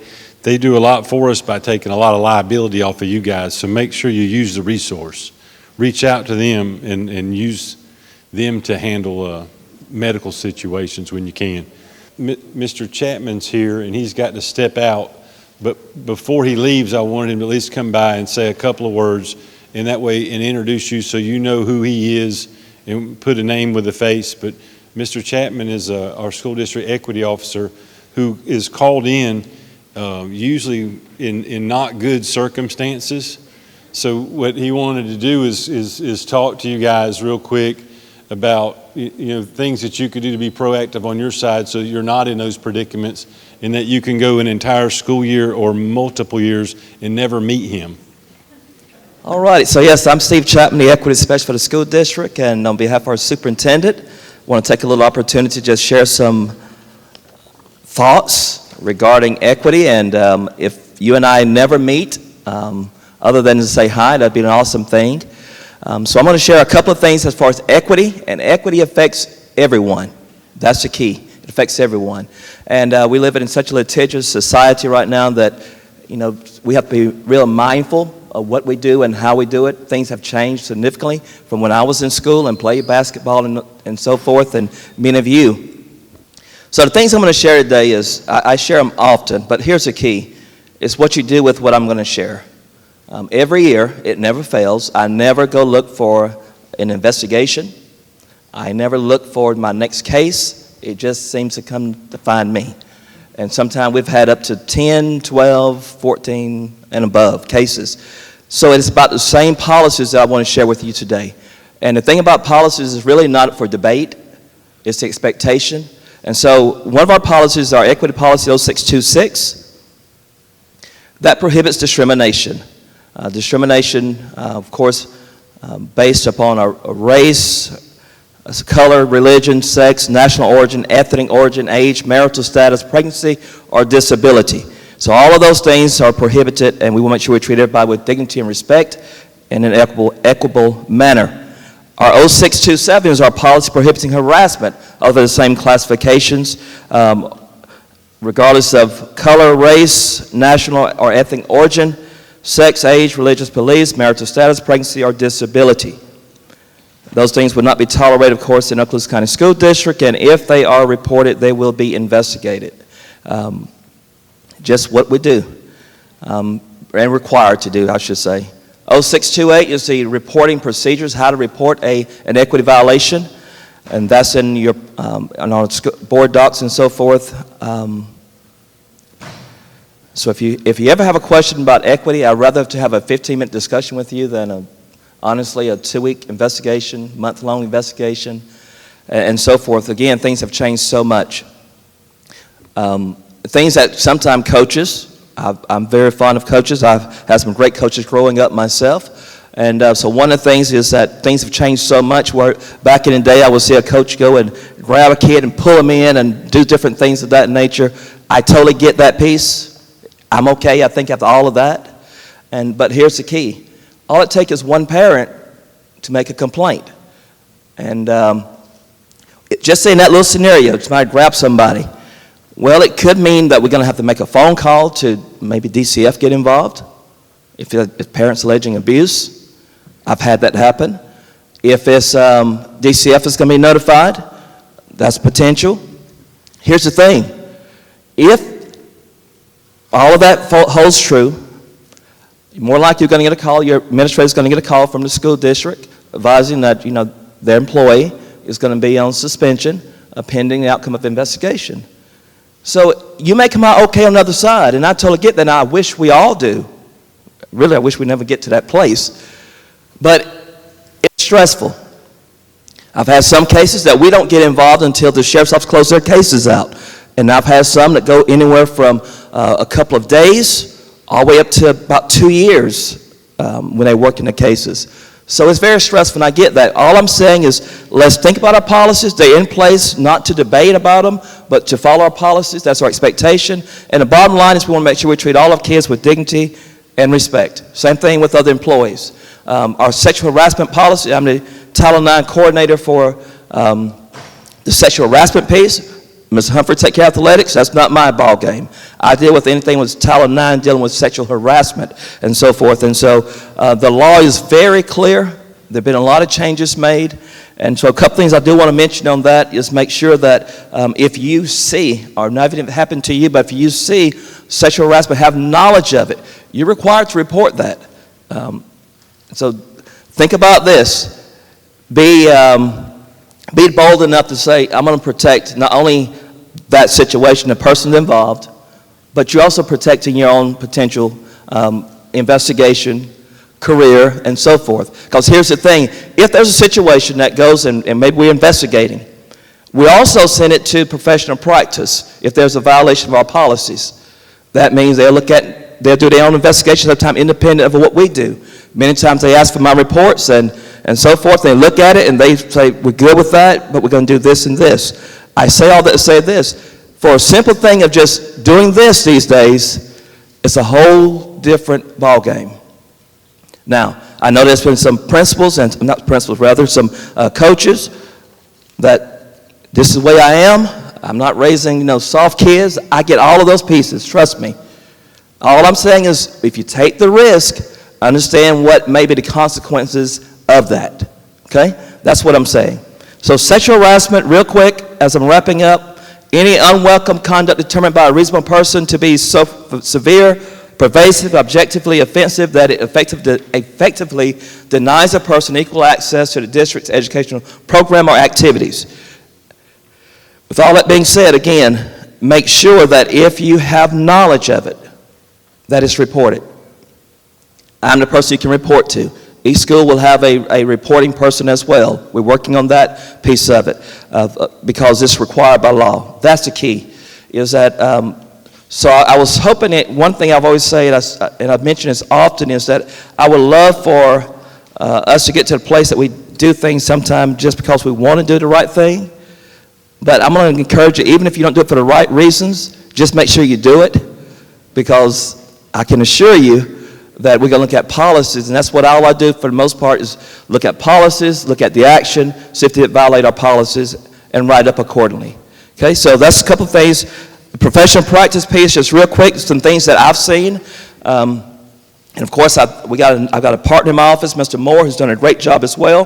But a couple of things that we see often when we're dealing with coaches and other educators over and over. And we may deal with anywhere, sometimes 50 plus cases a year with our same employees. So a couple of things, just make sure that we are treating our students with dignity, respect, protect them from any type of mental or physical health or safety situations, try to protect them. That is critical. A lot of times I use that if somebody goes grabbing a kid, I'm thinking about their physical safety and different things, so we use that policy. Shall not intentionally expose a student to unnecessary embarrassment or disparagement. And we have seen this over and over. You know, teacher just caught up in the moment, say something to the kid in front of the kids, other students, and there we go, it's an investigation. Now again, I understand this is the way I am, I don't want to raise up kids that's soft. I get all of those pieces. I'm just trying to protect all of us so that we're not in that situation. Because again, if it comes across our desk, it will be investigated. Shall not intentionally violate or deny a student's legal rights. Students have rights, and we have to make sure that we're mindful of those rights. In closing, if you ever have a question, and I know this was short and brief, I got a Title IX investigation training to go to for the next 6 hours, so I get that. But if you ever have a question, call my office, speak with me. I'd rather have, a discussion than an investigation. And I wish you all well, but equity these days and investigation is not worth just being used sometime. You got to think differently. Thank you. Hey, thank you, Mr. Chapman. And honestly, I've seen some of the stuff he does. He is out there trying to support you guys. So if you are in a situation, it's a good phone call to make, because he will be on your side if he can be. Okay. So, all right, we're gonna start reviewing that middle school handbook. And for those that are new, you know, just FYI that our middle school conference is governed by the principals, the middle school principals in our county. So they meet often, they discuss things often. And so this year, the president for the Middle School Athletic Conference is Mr. Paul Whidden, and that's at Ruckle Middle School. So that's where they'll be the chair school, so all things will get sent there. It was destined the previous few years. Mr. Craig Miller is the vice president and on deck to be president the next go-around. So Mr. Whidden and Mr. Miller and Ms. Barron are all three going to help us go over things that are in that manual. So we'll put those up now and review that. So if you want to get your manual out, we'll turn it over to Mr. Whidden. Good morning. It's an honor for me to be here before you. Like I said, I'm Paul Whidden, principal at Ruckle Middle School, and I'm the MSAC president. Craig Miller will be sharing in this presentation with me. He's the vice president. Gary Massey is the secretary. And from here forward, we're going to have a rotation where it travels to a new school every year, so everybody can be a part of it, of the MSAC presentation. First order of business has to do with Coach Reese. Coach Reese, for this session of the presentation, you're in charge of Coach Gillis, if you can find him. Okay. I also like to take this opportunity to say thank you to a couple of gentlemen. I want to say thank you, first of all, to our governor and to our Ron DeSantis and our superintendent, Marcus Chambers. Those two men made allowable last year, and I can promise you what took place in Okaloosa County didn't happen throughout the state, and it certainly didn't happen across our nation. So the well-being, both physically and mentally, of our children, that was important to us. So what we did to get through that year, I take my hat off to y'all. I know it was a lot. We're going to have to do some of that this year, but what we're talking about here today is so very important. There's a constant theme, and I'll echo it, that'll keep coming up, and that is safety and regulations and supervision. So those things have come up, but they're so important. I also want to thank Andrews Institute for partnering with our district. It's such a good organization. Their presentation was fine. And I heard Mr. Humphrey say the importance of making those changes, knowing what to do in all those situations can literally save a life. So make sure you have good notes on that and you follow those practices. I personally am indebted to Dr. Andrews. In 1978, I blew out my knee in football, and he was for the college I was playing at, he was our team physician. He was at Houston Orthopedic Group at the time, but he had me running in about 6 weeks. And then Dr. Brothers, I had an accident a couple of years ago that both patella tendons were torn in two, and Dr. Brothers had me walking in about the same amount of time. So I'm indebted to them. What they do for us is so vitally important.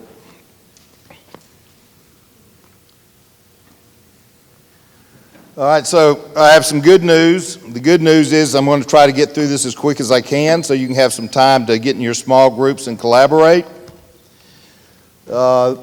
Bad news is you have to sit here and listen to me until Mr. Miller takes over.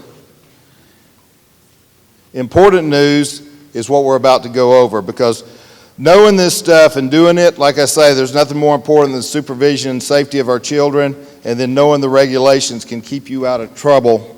So that's important news. And the great news is you're all coaches. So this is probably the last time, let me see if I can get all this straight. It's probably the last time that I'll speak or have an opportunity to speak before a group of ladies and gentlemen that I'm so care about. The coaching profession, I don't think there's anything greater. And actually, some of these things y'all do better than anybody else. Coaches are great at professional development, and that's what we're doing here today. Just to show you where the things have gone, Mr. Humphreys was saying, why wouldn't you do some of these things? I got my first concussion in 1971. I was playing football for Niceville High School. And in those days, the protocol was one finger, two fingers, and if you guessed right, they'd say, get back in there, you're good. That was the protocol. So our protocol is important. The concussions, taking care of the head is important. Another example was the next year, of course, we had a player named Jimbo. He was about 240. That wasn't big by today's standards. But back then, coaches liked people lean and mean, and they cut out a head hole and two arm holes in a Glad leaf bag and put it over him, and he wore it out to 2 a days. And then after one of those practice sessions, we went to the hospital to visit him with an IV, and our question was, I wonder if they're going to make Jimbo wear that Glad bag tomorrow. And of course, the answer was yes. And that was with 8 salt tablets and no water. Coaches are great at reflecting and planning. Great at reflection because every time you plan a practice, coaches go in and talk about that and say, what can we do better? Where can we be better? And planning those practices. Make sure that when you're planning, that part of that plan includes that emergency plan. That can save you. It's a requirement. It's part of the MSAC manual. It's right in there, but it's required for all sports. But having that plan is so vitally important. Coaches are great at collaboration. In fact, in most sports, we share ideas, we build ideas, we learn from each other. Coaches are great at team building. But probably the greatest thing that coaches do is they make a difference in a girl or boy's life. So I take my hat off to you. You know, I'm standing here because of coaches.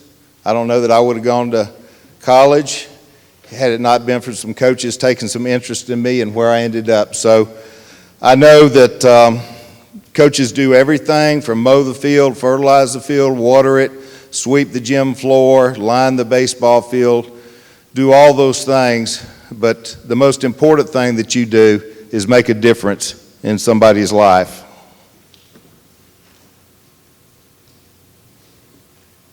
Here's a quote from Tom Landry: "A coach is someone who tells you what you don't want to hear, who has you see what you don't want to see, so you can be who you always known that you could be." And then I'm not sure who wrote this, but a good coach can change a game. A great coach can change a life. So remember that and make a difference in somebody's life.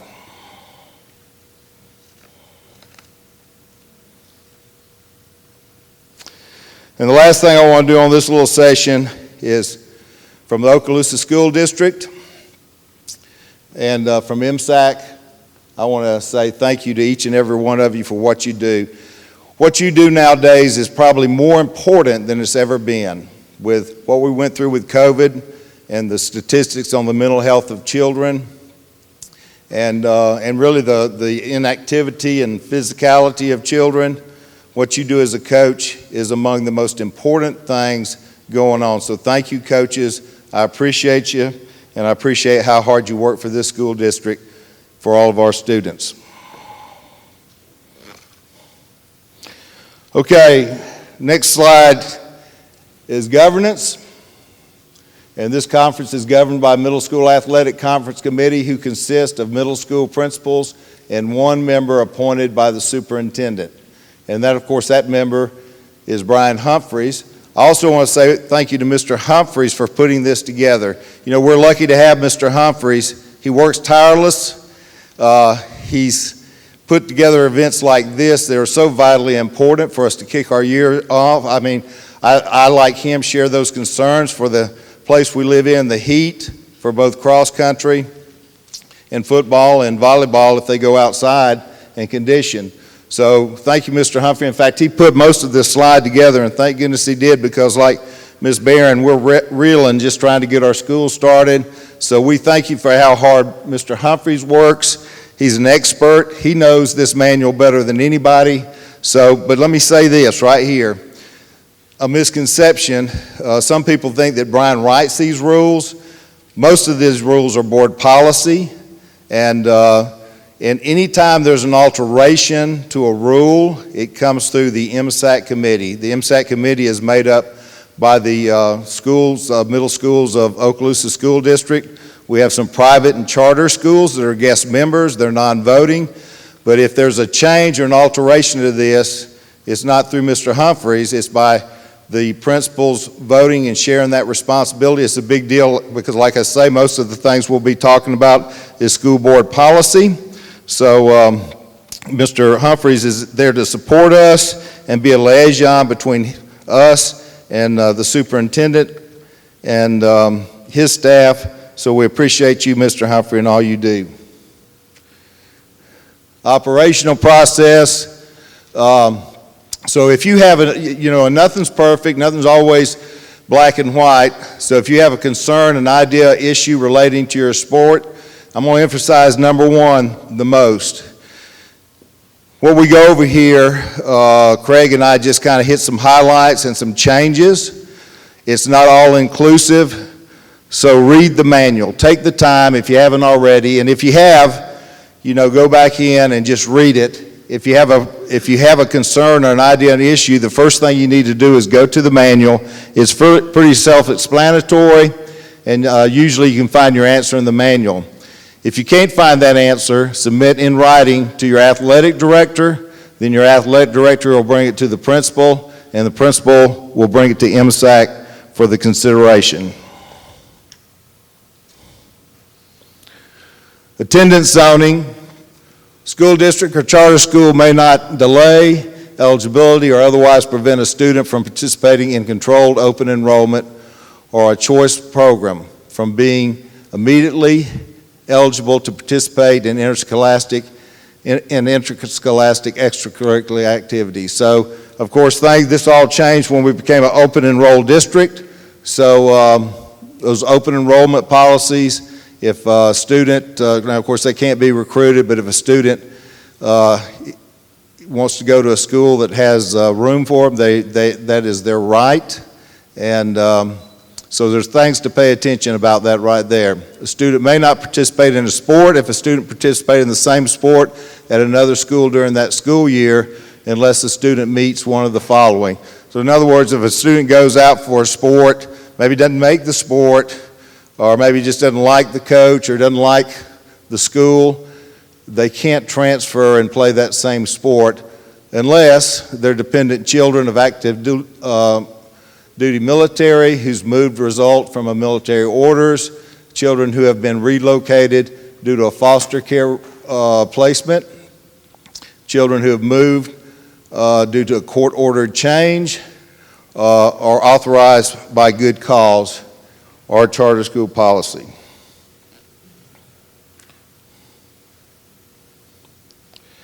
Eligibility of athletics will be reported by 5 school days prior to the first contest. Once the student is reported as eligible, the student may not become eligible in any other sport until the season has ended for the previous sports the student was eligible. Of course, swimming is a little bit different. You can swim is the one sport you can participate in and do another sport during the same season. You have 6 consecutive semesters. If you're a 6th through 8th grader, you've got 8 consecutive semesters if you're at a school that has 5th graders and participate from 5th grade on. Of course, you have to maintain a 2-point GPA. You have to pass 5 subjects, and you have to be 15. You can't be 15 years of age on or after September 1st.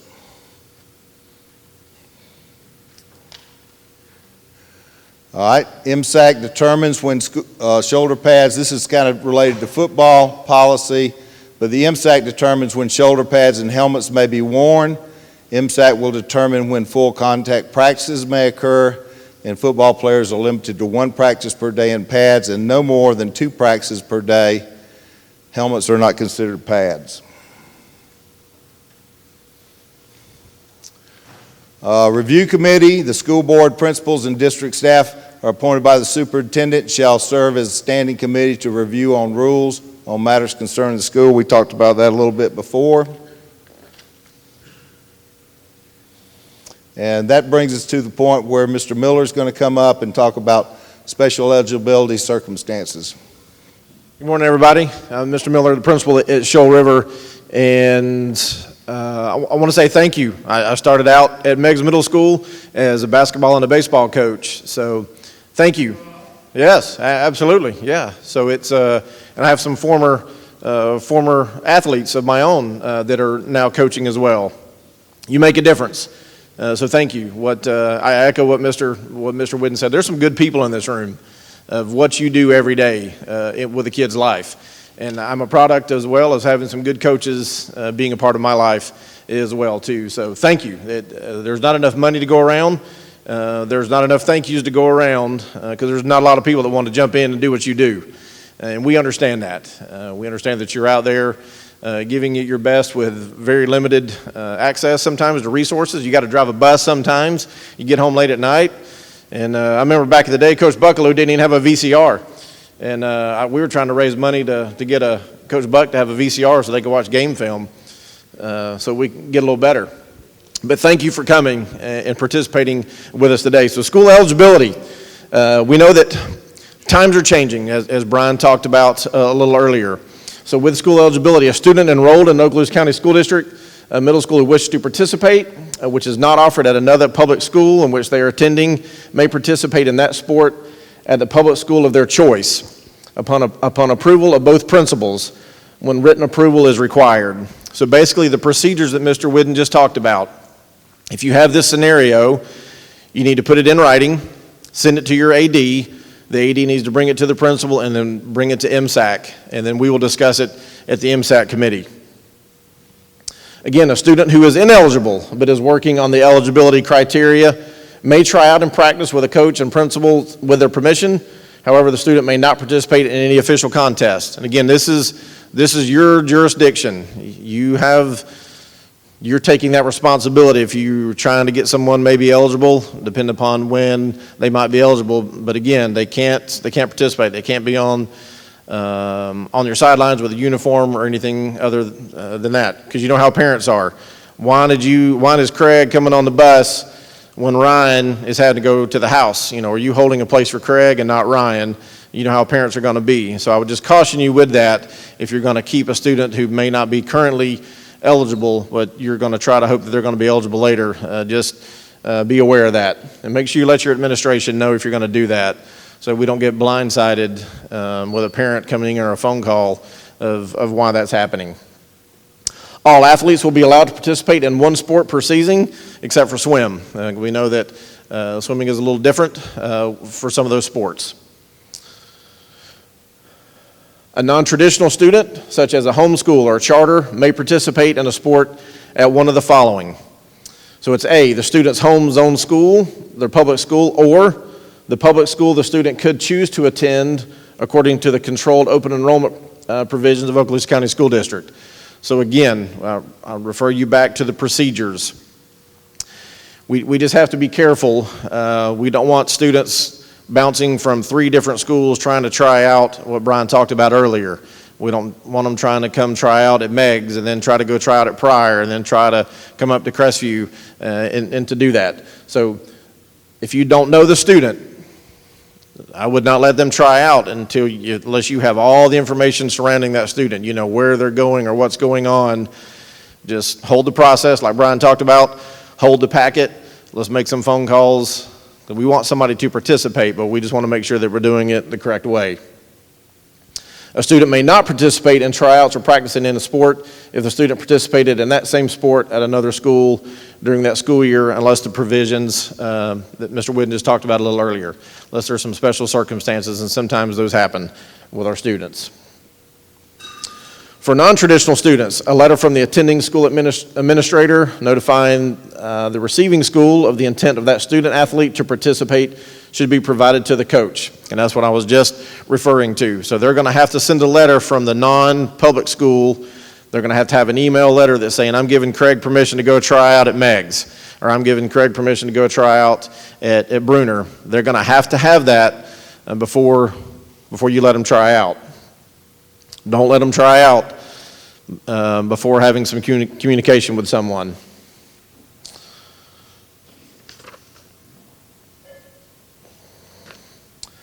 All right, so our inter-school contest. Barring a natural disaster, event, or something happens, but both principals' approval is required to adjust the sport season schedule.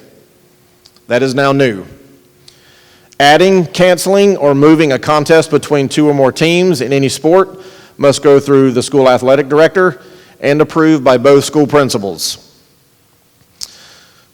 So game day comes, I'm not feeling well, I'm not going to be able to coach tonight, I'm just going to call Buck and see if we can move it to Thursday night or Wednesday night. That can't happen, okay? Because there's been too many disruptions, there's too many things, too many moving parts to happen, so that can no longer happen.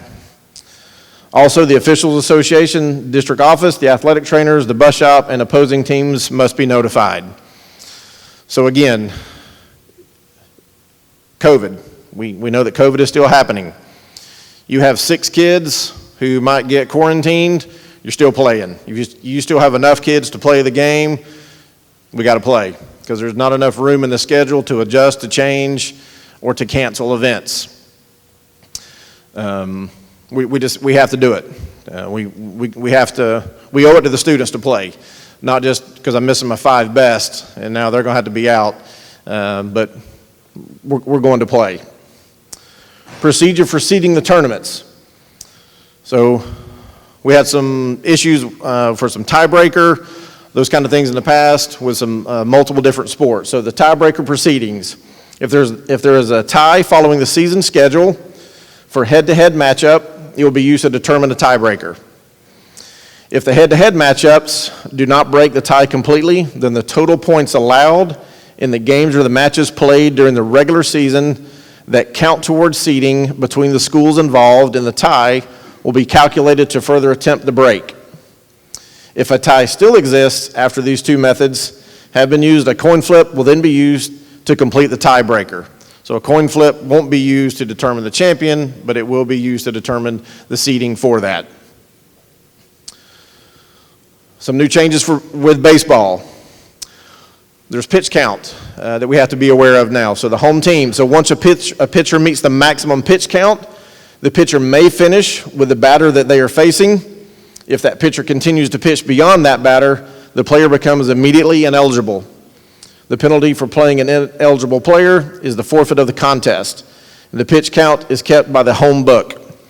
So again, I would encourage your bookkeepers to sit in close proximity one to another. And so just like in basketball, the official book will be that home book. Basketball. I'm so grateful that we don't have to start the game with an inbound from the sideline, and then we can have a jump ball to start back basketball. I never understood why the Federation, why they changed those rules anyway, but I'm so grateful that basketball, we can get back to actually playing real basketball and start the game with a jump ball again. So no changes, but obviously, as a reminder of bench decorum is always part of basketball, of controlling your sidelines, how we act, how we interact with officials and our coaches between each other. All right, thank you, Craig. All right, cross country, again, not a lot of changes, but just some things. Make sure, and do this with all our sports like this where we borrow venues. Cross country is one where we borrow venues, so just build relationships with those people in our community that share those venues, golf, tennis, all those sports. We're indebted to our community for allowing our students to do that, so it's important. Jewelry is in most sports, it's written in the MSAC manual, no jewelry. I was watching the Olympics last night. I was watching the 100-meter dash, and every participant had on elaborate, every jewelry known to man or woman. So I don't know, but MSAC, we don't wear jewelry. So just make sure you just do that. We had some issues a little bit with that last year. Host schools will have officials. Shoes must be worn. And top 5 runners score. So again, that's cross country. Football. Of course, this is with all our sports, but have that written practice plan. And of course, our coaches do a great job with acclimating the players. That's according to Rule E. So, you know, you can read Rule E, and it'll talk about some things to think about as you're acclimating your players to the weather. Like I say, you know, some of the kids don't go outside as much. They stay in and play video games. So you just got to take them through that, make sure you acclimate them. Follow all contact rules under Rule F. So Rule F talks about the ways you can contact, and then make sure you're providing an ice bath. I'll say this about an ice bath for cross country. I was thinking through that because I, like Brian, worry about cross country because, as he said, they go out. So I would do that. I would have a golf cart that has some ice down, like a cooler with some ice bags where you can pack a kid if they go into heat exhaustion or worse, heat stroke, where you could pack that kid down with the ice bags. Or if you check your wet bulb globe and it's allowable to run, but it's close, then I would do that. I would run close to where maybe you can have an ice bath. That can bring the temperature of a child down and save their life. So those are things to certainly think about in football. Having that plan and rehearsing it and going over it in your coaching meetings with everybody and giving everybody designed jobs is a good way to do that. You never know when that plan is going to save somebody's life. We don't want to do that, but we live in a part of the country where heat's an issue, and of course, when you play this sport right here, you know, hitting's an issue. We saw that we have the new thing coming out. Our coaches right here know proper blocking and tackling techniques, but that'll be good just to make things, put everybody on the same page with that new training that they're going to get in that. Golf, for the county tournament, each team will consist of only 5 players. The distance measuring devices may be used. You know, we had a couple of years ago where they couldn't be it couldn't be used, and that's the guidelines of the USGA rules. And then we'll have a shotgun start for the tournaments. Again, with golf, make sure that you are building relationships with those golf courses that share venues. We're lucky and fortunate that we can do our middle schoolers. Most golf courses like to do that, so they're building future people that'll belong and come and play at their country clubs, but make sure you take care of that. And what we do at Ruckle is we usually do some community service and help take care of parts of the course and do those kind of things. Those things are important. Soccer, you taking back over at soccer?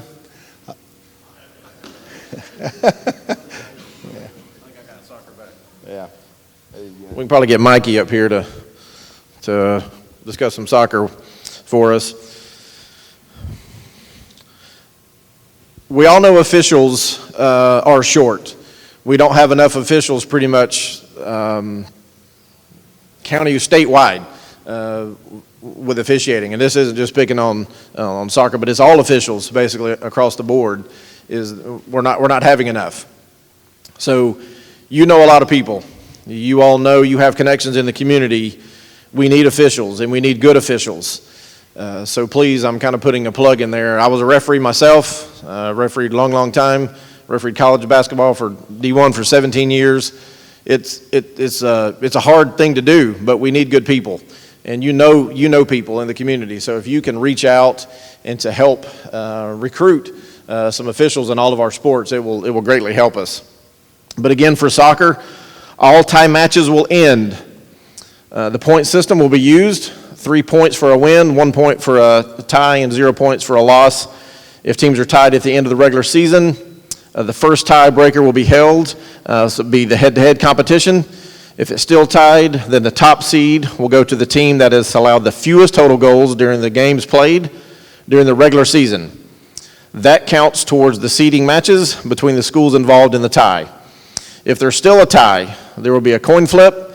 As for the playoffs, then we'll have 2 5-minute golden goals. First team to score wins. If it's still tied in the extra time, then it will go to penalty kicks for that. So that's for soccer. Tennis, I'm not very good at it. But again, our participation with our venues in the local area. They were very appreciative this last year of kind of how quickly the tournament ran and our relationships that we're building with them. Because again, these venues such as golf, they are providing an opportunity for us to be able to come play, and they are losing money. We do pay them a little bit of money, but it's not much. So they're offering their services for us. So whenever we go somewhere, remember, please and thank yous, reminding your teams to pick up, clean up. We want to leave the areas better than when we found it. The home team will furnish the balls. The line calls are made by the players. And again, this goes back to integrity of the sport, the integrity of your kids, of what you're instilling with your players, of being honest. And the coaches may talk to players during the changeover as well, too. I learned a lot about tennis this last year. Track, Mr. Wood was just talking about all the jewelry that we've seen with the Olympics. We do need some more interest in hosting the track meets, other than the same kind of couple schools that have been doing it. So please, if you're interested in that, please let your principal know. And also, you may enter 6 athletes, 2 for running, 2 field, and 2 for the relays as well. I think, I'll echo what Craig said about officials. As we move forward, officials are not as common as they were when I was playing and when I was coaching. So build relationship with your officials. Make sure you demonstrate good sportsmanship from a coaching standpoint, from your player standpoint, and follow the rules, because we need to build those relationships. We just went through some time where we didn't have behind the plate umpires for baseball. I am happy to say that that's looking promising for next year to go back to where we're doing that. We've got some people working on that. But don't take that for granted. Officials are important. They're an important part of the game. So build relationships to them. And then, of course, always show sportsmanship. Softball, we follow the National Federation of Softball rules, the MSAC rules, and the Florida High School Athletic Association. I will say that when you're looking at that, I put that up there because that's a lot of rules to follow. And I'll say that the MSAC ruling will take precedence over the other two, but we certainly follow the guidelines for softball in that. Again, jewelry is prohibited in softball. And then this is an important rule. Make sure, if you're a coach of softball, that you check your bats. At Ruckle, I know my coach won't mind us saying this because he said, well, it won't ever happen again. It was my fault, but he got disqualified, and the player, him out of a game for she grabbed a bat that was not a certified bat. She was caught at it, and that was elimination from the game. And so just those checking bats in baseball as well, just make sure that you use a legal bat, and it'll have that ASA certification on it. Swimming. Swimming does a great job of taking care of themselves. Again, swimmers may participate in other sports during the season, and those teams provide their own timers. I mean, they do that with coaches and everything. If you haven't been to a swim meet, go see one. They do a great job with that. And volleyball, we're in that season. Again, if you go outside to get conditioning, make sure that you'll have to follow all those guidelines of using the wet bulb and then providing hydration. Let me say something about hydration. I know they talked about it with Andrew's clinic, but that's an important part of the whole heat thing. And hydration can't just occur during practice.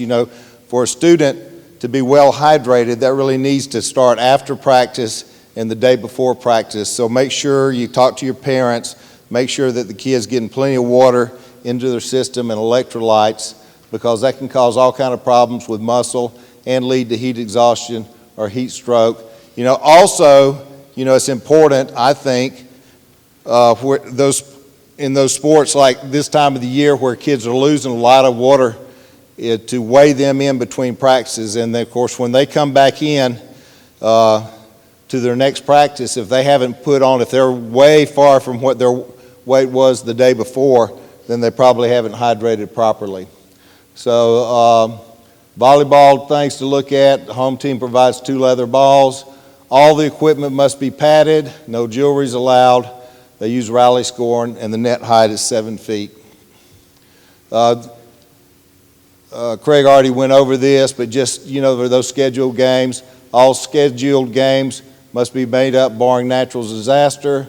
All scheduled games must be approved by the principals of each school, and then you should notify your AD, administration, and officials if you reschedule a game, and it's got to be approved by the principal. So that's the MSAC presentation. Again, if you have any questions, I'm at Ruckle Middle School. I would again encourage you to read your manual first. If you can't come up with an answer by reading the manual, go to your AD and talk about it. And then if you and your AD can't figure it out together, it's pretty well written and it's pretty concise. But if you can't figure it out, feel free to give me a call there at Ruckle Middle School. I'll see what I can do to help.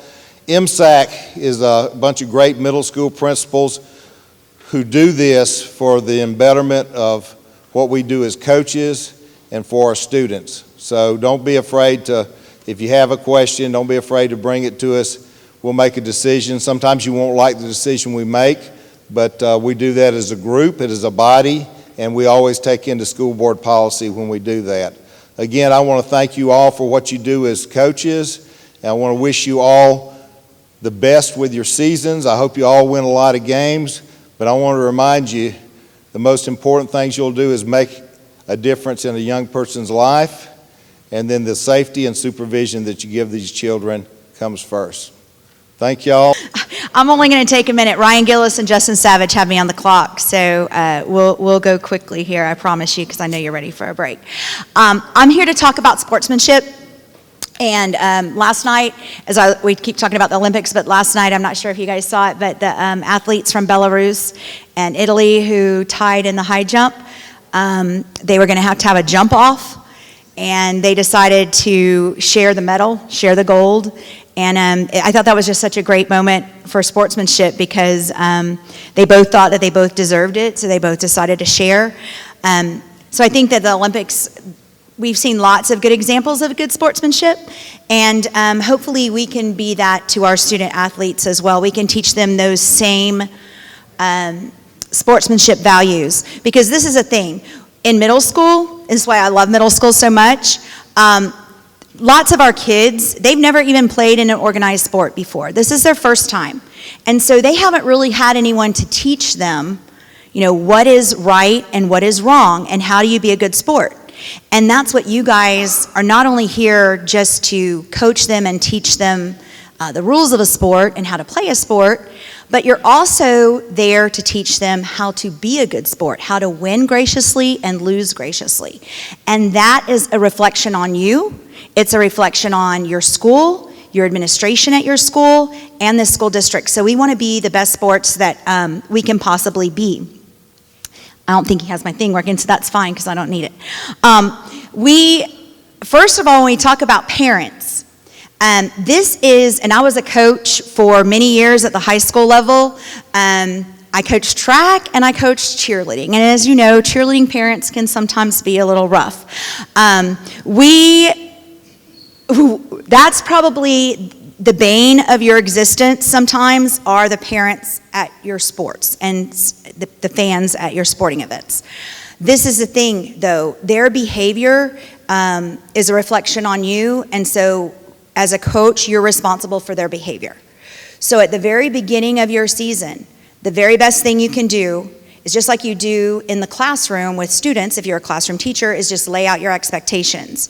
So have a meeting at the very beginning of your season and be very firm with the parents and let them know that if they are yelling at you as a coach, or if they're yelling at the other coach, or if they're yelling at the officials, or they're yelling at their own kid, it doesn't matter. It's not acceptable, and they're not going to be able to come out and view their child participating in those sports. And every one of us on MSAC, every single principal agrees with that. So your principals will support you in that. If you have an unruly parent who's making you and your team and your school and this district look bad, they just can't come anymore. And if you need a resource officer there to make that happen, that can happen. So just make sure that you know that you are responsible for those parents' behaviors. I know that there are some officials that won't go to certain schools to officiate games because of the parents and the fans, and that makes it really, really difficult for those schools to get officials. And it's not you that's doing it, it's those parents. But by you allowing those parents to stay in that game, that's where you play the role of making sure that there are consequences for those behaviors. The resource officers or the administrators, you should always have an administrator at any sporting event. At the home game, there should always be an administrator present, or an athletic director, an SRO. You can always get somebody. That's not your job. You don't have to go and try to physically kick the parent out of the game. There's someone to do that for you. So make sure that you have contact with that administrator if there is a parent. Even if it's sending a student to, an athlete out of the dugout to run to the softball field to get the administrator. If there's an administrator doing both games, have someone do that so that they can get that unruly fan out. And it only takes usually one. And when one parent is barred from the game, then the other parents kind of fall in line because they don't want that same thing to happen to them. The other thing that we want to talk about is we want to talk about your student athletes and their sportsmanship. These are middle schoolers. A lot of them are 11 and 12 years old. They mess up. Again, they don't know how to act. So you have to model that behavior for them. However, kids yelling at referees, arguing with them, cussing, things like that on the field, absolutely unacceptable. And it's your job as the coach to correct those behaviors. Even if it's your star player, sitting them on the bench, and maybe sitting them out the next game until they can learn to have the correct behaviors. Make sure that you correct those inappropriate behaviors at every single practice. If you see it happening at practice, people are going to play like they practice. So make sure that you correct those inappropriate behaviors at practice. We have had players that have been suspended for one or more games based on their behaviors at games and contests. You don't want that happening to you, because then that penalizes the whole team the next game. So the way that you control that is by just starting at the very beginning, practice after practice. Practice makes perfect, so that's as far as not only the way that they play, but also that their sportsmanship. Make sure that if something happens at a game, if a student gets kicked out of a game, then you, kind of like when you were growing up, if you got in trouble at school, you probably knew you were going to get in worse trouble at home. When you got home, kind of the same thing. The kids need to be worried that, oh gosh, you know, my mouth just got me in big trouble, and I'm going to be running a lot at the next practice or whatever, but make sure that there are consequences for those behaviors from your end as well. Coaches, so coaches have to show great sportsmanship, again, whether you're winning or losing. Your behavior and how you act, these kids look up to you like there's no tomorrow. So if you're doing it and then you're turning around and telling them not to do it, what does that say? So you have to practice what you preach. So you have to be a good example for these kids. Now let's be honest, a lot of these officials that we have and referees that we have at these games, a lot of them are barely more than kids themselves. They're doing this because they want to have some way to participate in the community and have some type of an influence on the youth. And so they're kind of like coaches, you know, or teachers. They don't get paid nearly what they're worth, but they're out there doing this. And you need to remember that without those officials, we can't have sports. And we're lucky enough to be one of the only, you know, few middle school districts here in the state that get to have sports. And we want to keep those sports. But if we don't have officials, we can't have sports. So are they going to be right all the time? Absolutely not. Just like any human, they're going to make mistakes. So you cannot belittle them, yell at them, laugh at them, you know, do all those things to prove that you're smarter than they are. Maybe you do know the rules better than they do. And maybe that's a shame because, you know, they're the officials. But it doesn't matter. You cannot project that onto those officials in front of your students, in front of your fans, in front of your athletes. It's not the thing to do. So you have to know how to win and how to lose. It's okay to talk with the referee. It's not okay to yell at a referee. It's not okay to argue with the referee. You just have to keep thinking about that. We've had coaches that have gotten kicked out of games as a result. Sometimes those coaches didn't have an assistant coach. So then what happens? We have to get somebody from the stands or a parent or something to come out there and coach your game. I mean, what kind of a mess is that? That's embarrassing. That's an embarrassment to you, to your school, to your parents, to your fans, to your principal, and to this district. Don't let it happen. Do not let it happen. No matter how bad that you think the ref is, you just nod your head and go along. It's kind of like an unruly kid in the classroom who thinks he's smarter than the teacher. It's not appropriate for him to sit up there and argue with the teacher, and it's not appropriate for you to sit and argue with the official. So also the other thing that I want to talk about that's unsportsmanlike is running up the score. So for example, if you're playing a football game and you're ahead by 4 touchdowns in the fourth quarter and you're still passing the game and have your starting lineup in the game, that's unsportsmanlike. Remember, these are kids. There is no need to humiliate any of them. In a tie situation, as they talked about earlier, the tiebreaker is points allowed, not points scored. So it doesn't help you to run up a score on anybody. That isn't going to help you in any sort of tiebreaker. You know, it's not going to do anything. And it's really not helping out your own team because you're not letting those kids that never get to play, that sit the bench and don't have an opportunity, that are going to probably be your team next year, you're not going to be letting them out on the field to get some experience. So when the score is kind of out of reach, it's time for you to put in your subs and it's time for you to quit passing the ball. And quit trying to run up the score. Now, if it accidentally happens with your B or C team, you're that good, and, you know, they happen to score a touchdown, so be it. But you're not trying to run up the score. That's really important. The last thing I want to talk about is self-reporting. And as Mr. Whidden mentioned about his coach with the bat, that was just an error. It was an honest mistake. He handled it in a very sportsmanlike manner. He reported himself. He didn't just say, uh-oh, well, maybe no one will ever figure it out. He self-reported to his principal, who self-reported to MSAC, and as a result, instead of like a 3-game suspension, it was like a 1-game suspension. So MSAC looks very, very favorably on people who self-report. Mistakes do happen. We know that you guys aren't cheaters. I mean, so we know mistakes happen, but there also have to be consequences for not playing by the rules, because that's not fair to the other team that you're playing. So make sure that if you do think that you might have possibly violated a rule, that you self-report.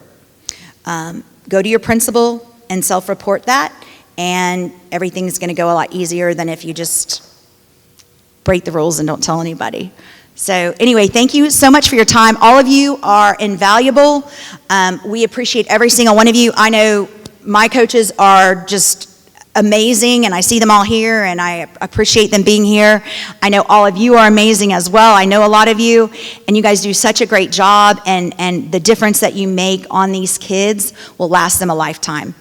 We go talk to our kids all the time that I see. I've been in this business for 30 years. They come back, and those are the people that they remember. You know, I have kids coming back from Choctaw all the time, and wanting to go and just hang out with Coach Bowman, or, you know, Coach Savage or Coach Williams or whomever, because they miss them. So anyway, you're making a huge, huge impact on all these kids, and just thank you so much each and every day for what you do. Thank you. So they went through the MSAC manual quickly and efficiently, but I want to point two things out. One is you can hear the passion in even Mr. Whidden and Mr. Miller and Ms. Barron's voice when they're talking about athletics. So as coaches, to know that your principals are actively involved, I mean, that's a great thing. And that if any of you have concerns, because I've talked to many of you, if you've got concerns and issues, just know you've got principals that are willing to sit and discuss all the tough issues, and the passion that they're showing here and the interest that they're showing, they bring that to these MSAC meetings. When we just had one about a month ago, and Mr. Whidden puts an agenda together, and we slate this and think it's going to be an hour, and we're in there 2.5 hours later, and they're still hashing out what we're doing with cross country or what we're doing with tennis or track. So just know, if you as a coach, if you've got ideas, thoughts, concerns, issues, you take them to your AD, take them to your principal, and the MSAC is active, and you can make a change. So a lot of the changes that you saw today that were not in the manual were brought up by coaches that brought it to their athletic director. On the student athletic packet, there's a parent permission form, and then there's a physical. And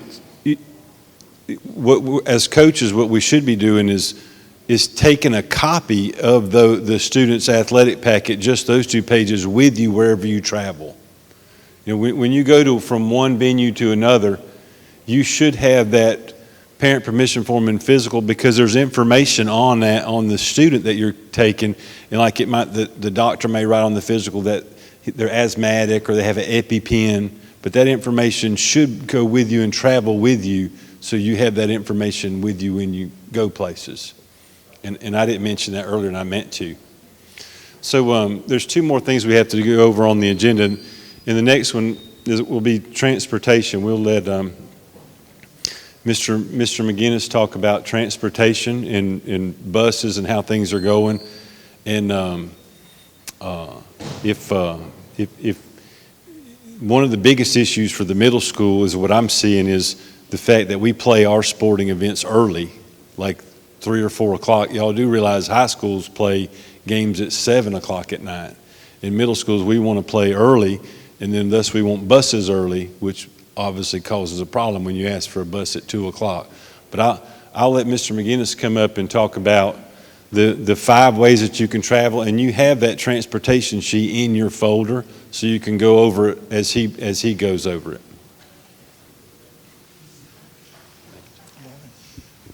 Thank you, Mr. Humphreys. I'm Jay McInnes, and I'm in the Transportation Department. And I just want to talk a little bit this morning about the ways that you can get buses for your team's activities. First of all, I'd like to say that I appreciate all of y'all that drive already for your teams. That really helps us out a lot. And I know a lot of you drove routes for us last year, actually at your school. And that really helped us last year get through that. And we're hoping that some of y'all can help us out again doing some routes at your school this year, since we are still in a deep, deep hole when it comes to bus drivers, as most of you probably are aware of. But I do want to say thanks again for all of you that help us, whether it's driving your team or driving routes for us, because that really helps us out in transportation. The things that we're going to talk about, you have a list there, as Mr. Humphrey says, and there's 4 or 5 ways that you can request a bus or get transportation to your activity or your game or whatever it is you're driving for. First of all is obviously you put a request in with our office, and we will schedule you a bus and schedule a driver from us to come and pick you up. That's how 75% of trips are done. That's the first way. Our drivers are trained, obviously.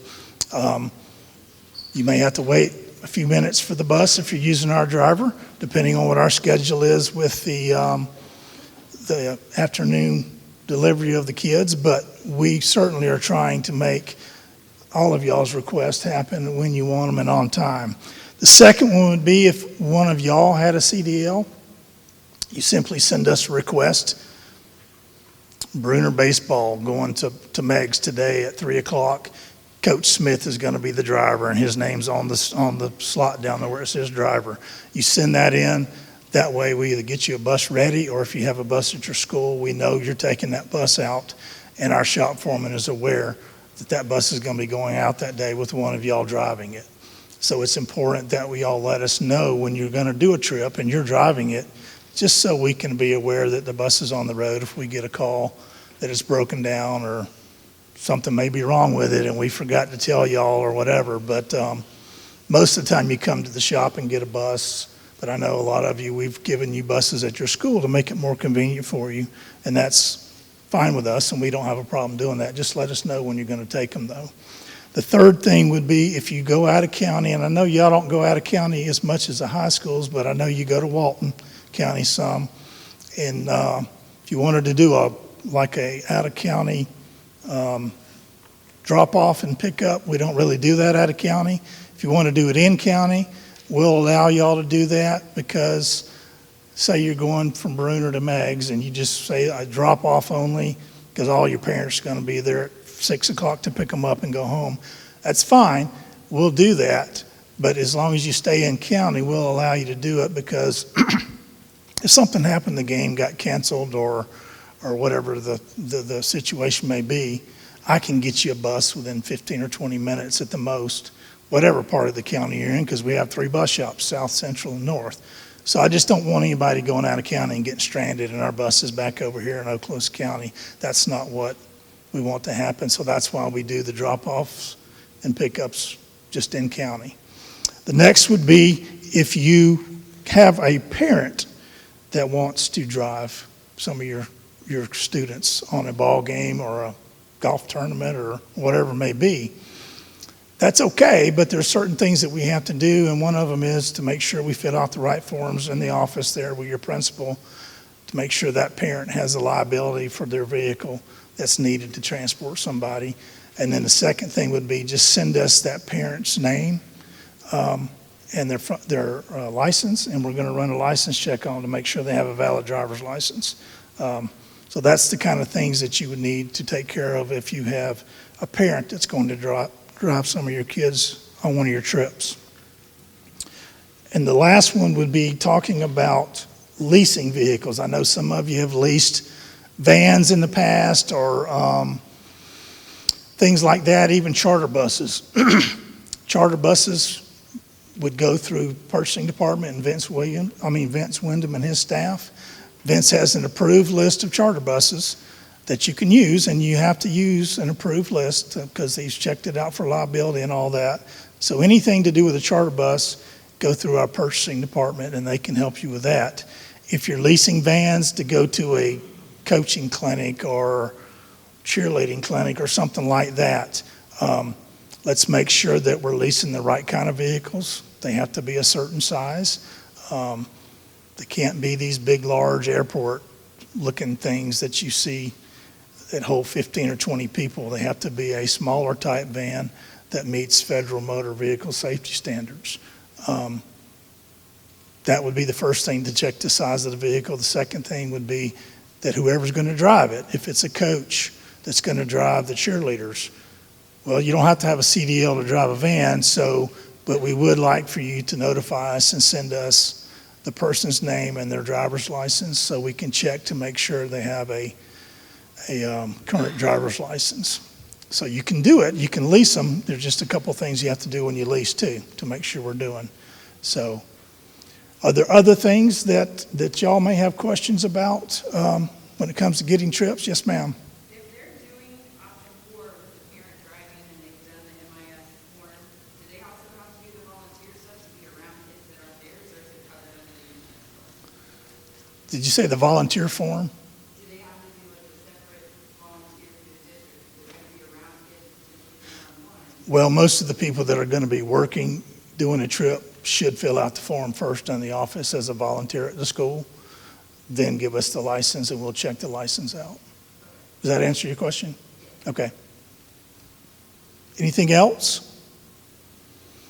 Like again, Mr. Humphrey was saying, and I know y'all have heard this time and time again, we're about 35 to 40 bus drivers short.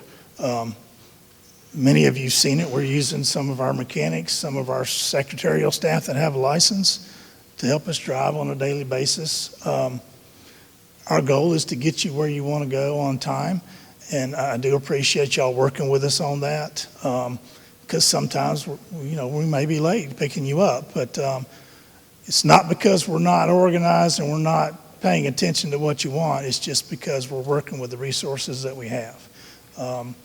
And so I thank y'all for y'all's understanding of that and working with us.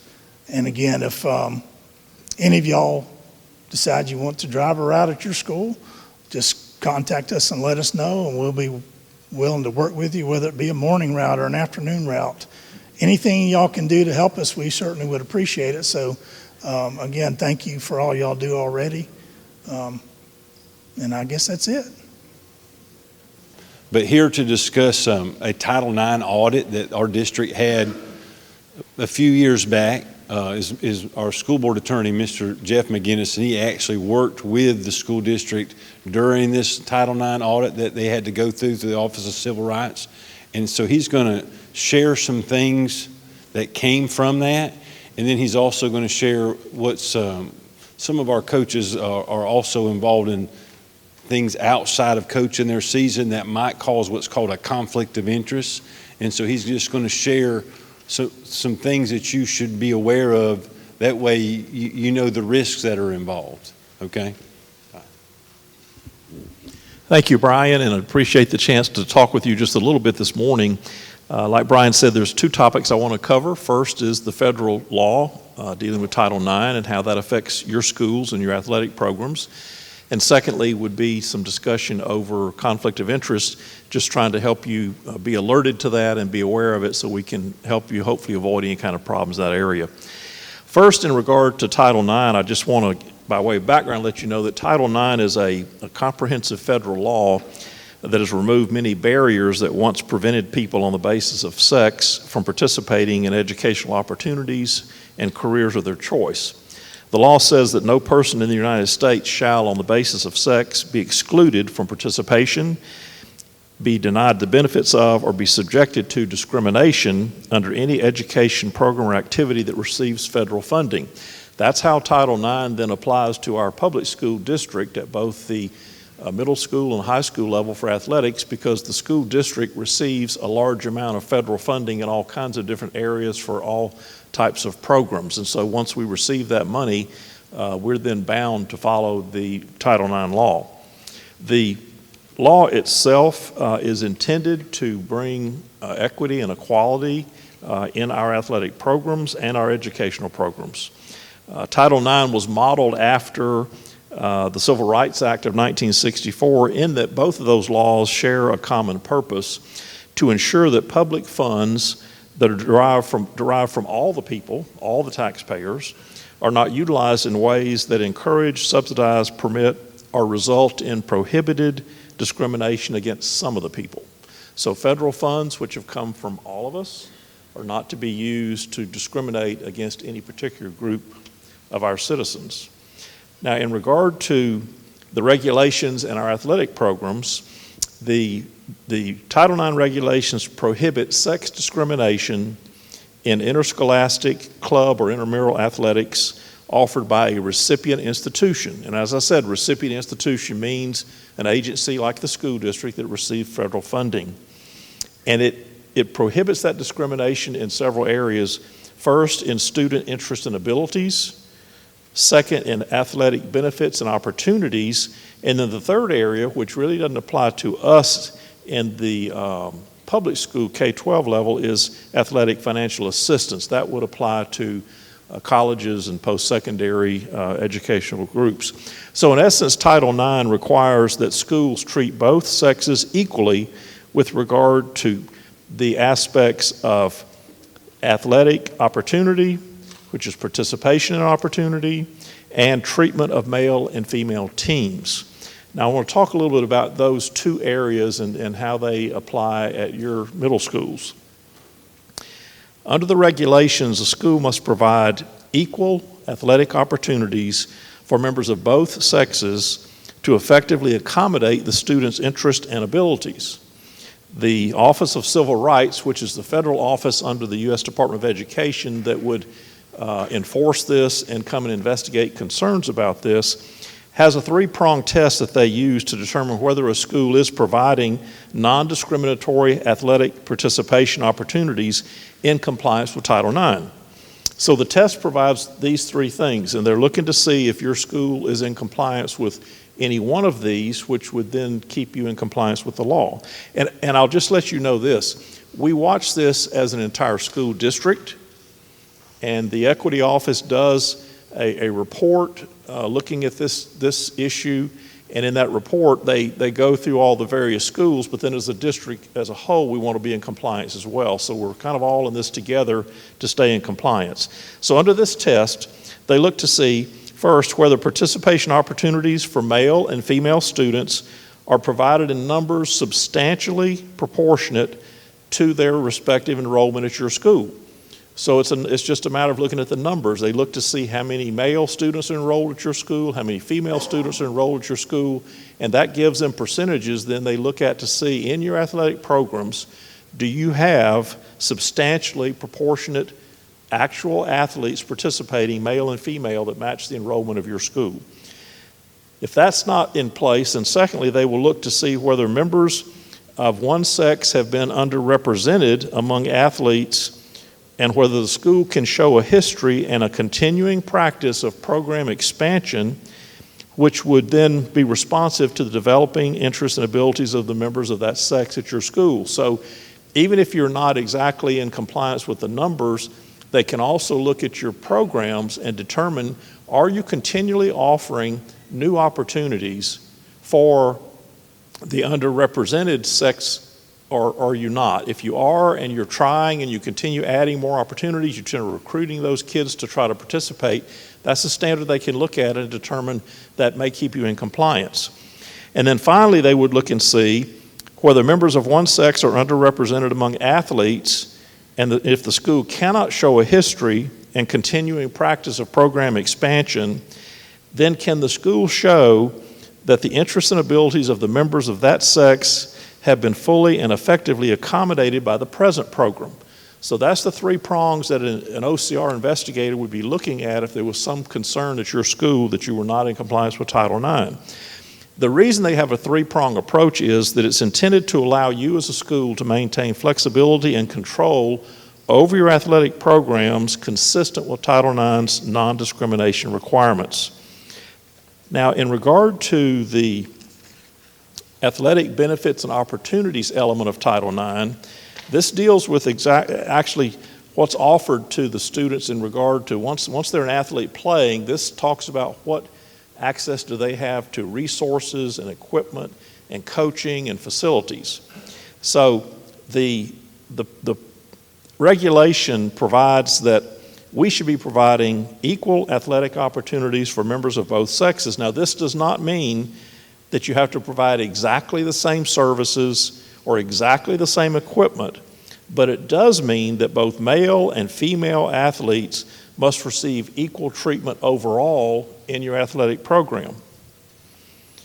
The regulations require the department to consider, among other things, the following factors: the provision of equipment and supplies, scheduling of games and practices, the travel allowances, opportunities for coaching and tutoring, assignment and compensation of coaches, the provision of locker rooms and practice facilities, and the provision of medical and training facilities and services, and it also includes publicity for your teams.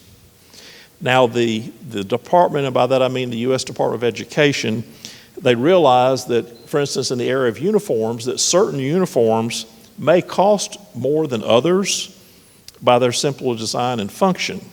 So there's not a requirement that you spend exactly the same amount of dollars, for instance, on football uniforms that you might spend on swim team uniforms, but the school cannot provide high-quality uniforms for a male team and low-quality uniforms for female teams.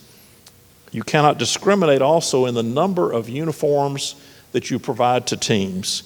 So for instance, you have to be sure that male and female teams have the same opportunities to have, for instance, home and away game uniforms. If you're going to provide those for the male teams, you've got to ensure that you're also making that opportunity available for your female teams. I want to actually go over with you some specific examples of what I'm talking about, and these came from a federal case that we had in this district many years ago. We went through a long and lengthy investigation, and we ended up entering into a settlement agreement over the issue of Title IX in athletics. And part of that settlement agreement outlines specific areas of resources and equipment and opportunities that we would ensure as a district that we would maintain for both our male and our female athletes. This is still effective today. So I mention this to you so that when you go back to your schools, you can be sure that with your principal that you talk about these issues and you constantly monitor your athletic program and facilities to be sure that you're in compliance. So these are a list of things, and I'll give you a little explanation for each one that we talked about. In regard to uniforms, we agreed that uniforms for male and female sports teams would be comparable in both quantity and quality. Uniforms for teams of one gender shall not be replaced more frequently than uniforms of a team of the other gender in the same sport. So if you have both boys basketball and girls basketball, you need to be sure that you're not changing out the boys team uniforms more frequently than you're changing out the girls team uniforms. Now, these limitations on changing out uniforms do not apply to you in case you need to change something out because it's torn up or it's not safe. That's not the same situation. We're talking about, in general, the rotation of uniforms, not one-off situations where you have to change something out.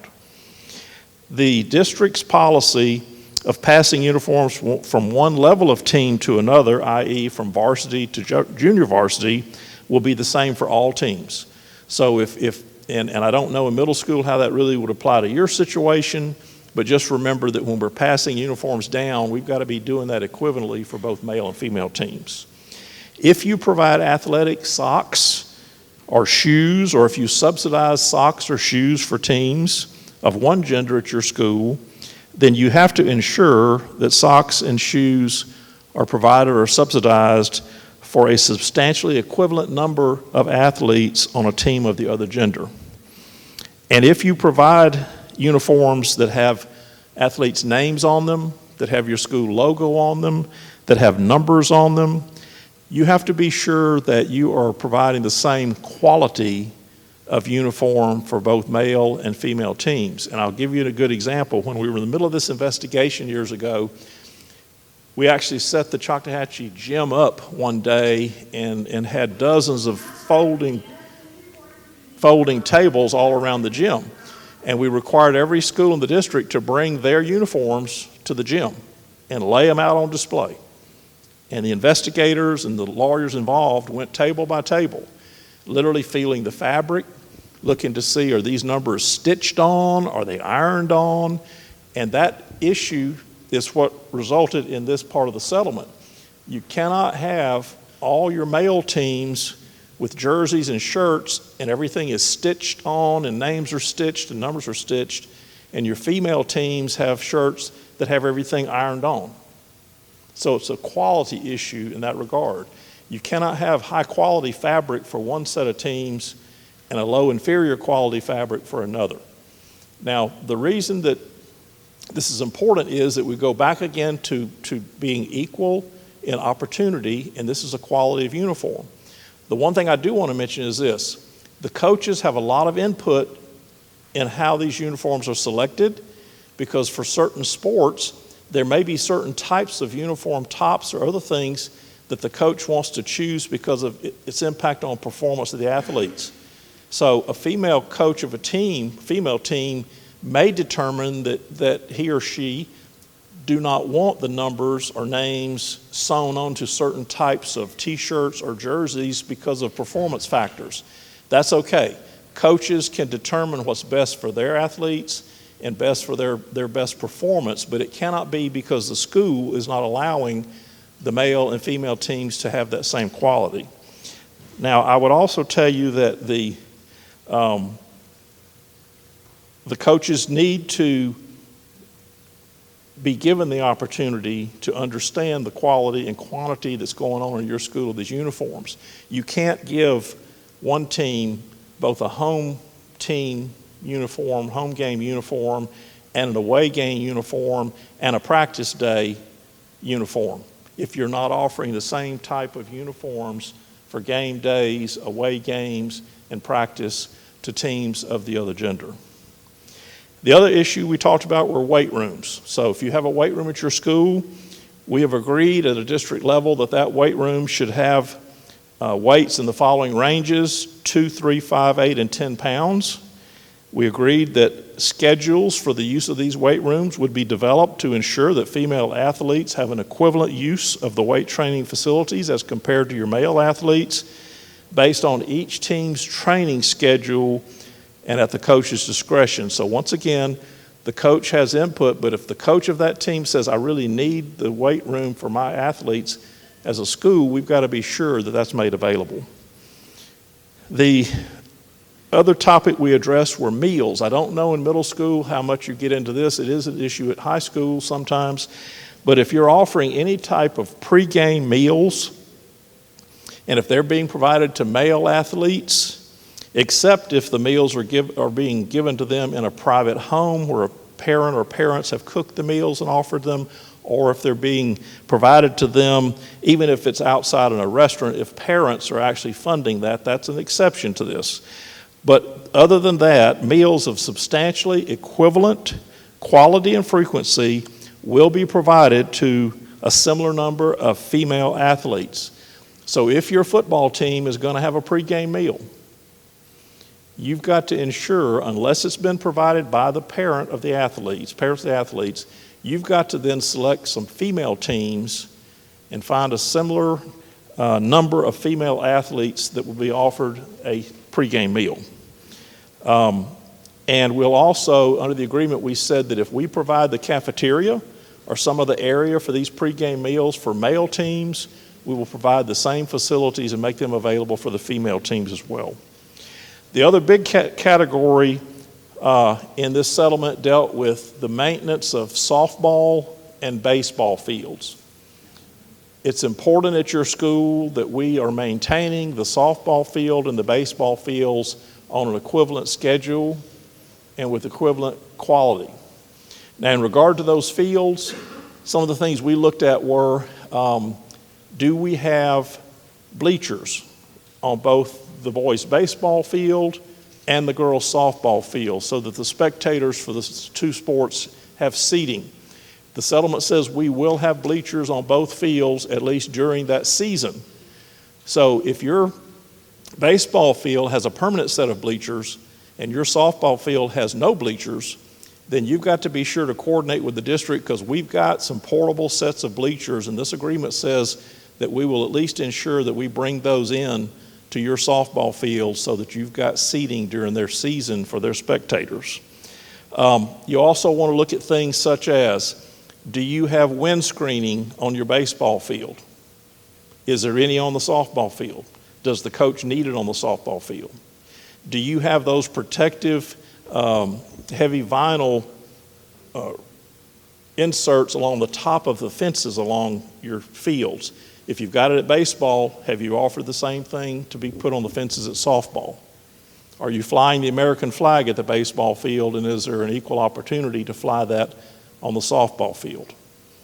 Concession stands. Do you have a concession stand for the baseball field? Then you need to make provisions for some type of facility for the softball field. I'm not saying you have to go build concession stands, but I am saying that you've got to be sure that the softball teams have an opportunity to have some type of equipment or facility that they can offer concessions out of to sell, just like the baseball team does. And then we agreed that we would have a policy district-wide for schools to follow to provide equal sports drinks during competitions and practice for both male teams and female teams. So if you're providing coolers and sports drinks for male teams, you've got to be sure at your school that coolers and sports drinks are being made available for female teams as well. Any questions on those issues or Title IX? Okay, then let me talk to you just a minute now about the second topic today, which is conflict of interest. I know you have a handout in your package that dealt with this, and we provided you some scenarios that you can read, because I think that's a good way to learn, is to actually read what's the question and then see what the answer might be.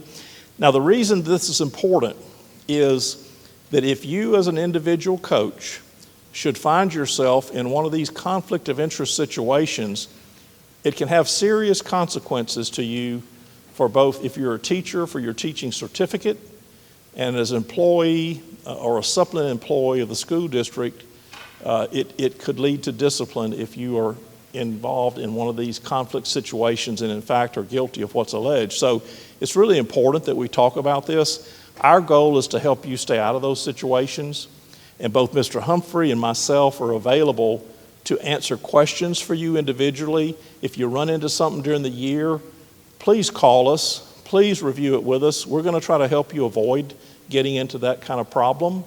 And it's just important today, not that you remember all the details, but that you're at least alerted to think about this before you agree to receive pay or compensation outside the school district to do some of this extra coaching or training or teaching.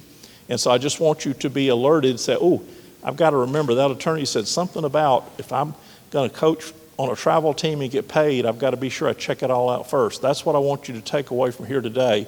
Be alerted to it. So look at some of these scenarios in your package. I'm going to look at number 2 first. And this is, does the conflict of interest exist if a teacher is hired to work with students after hours by outside businesses or entities such as Bricks for Kids or Abracadoodle?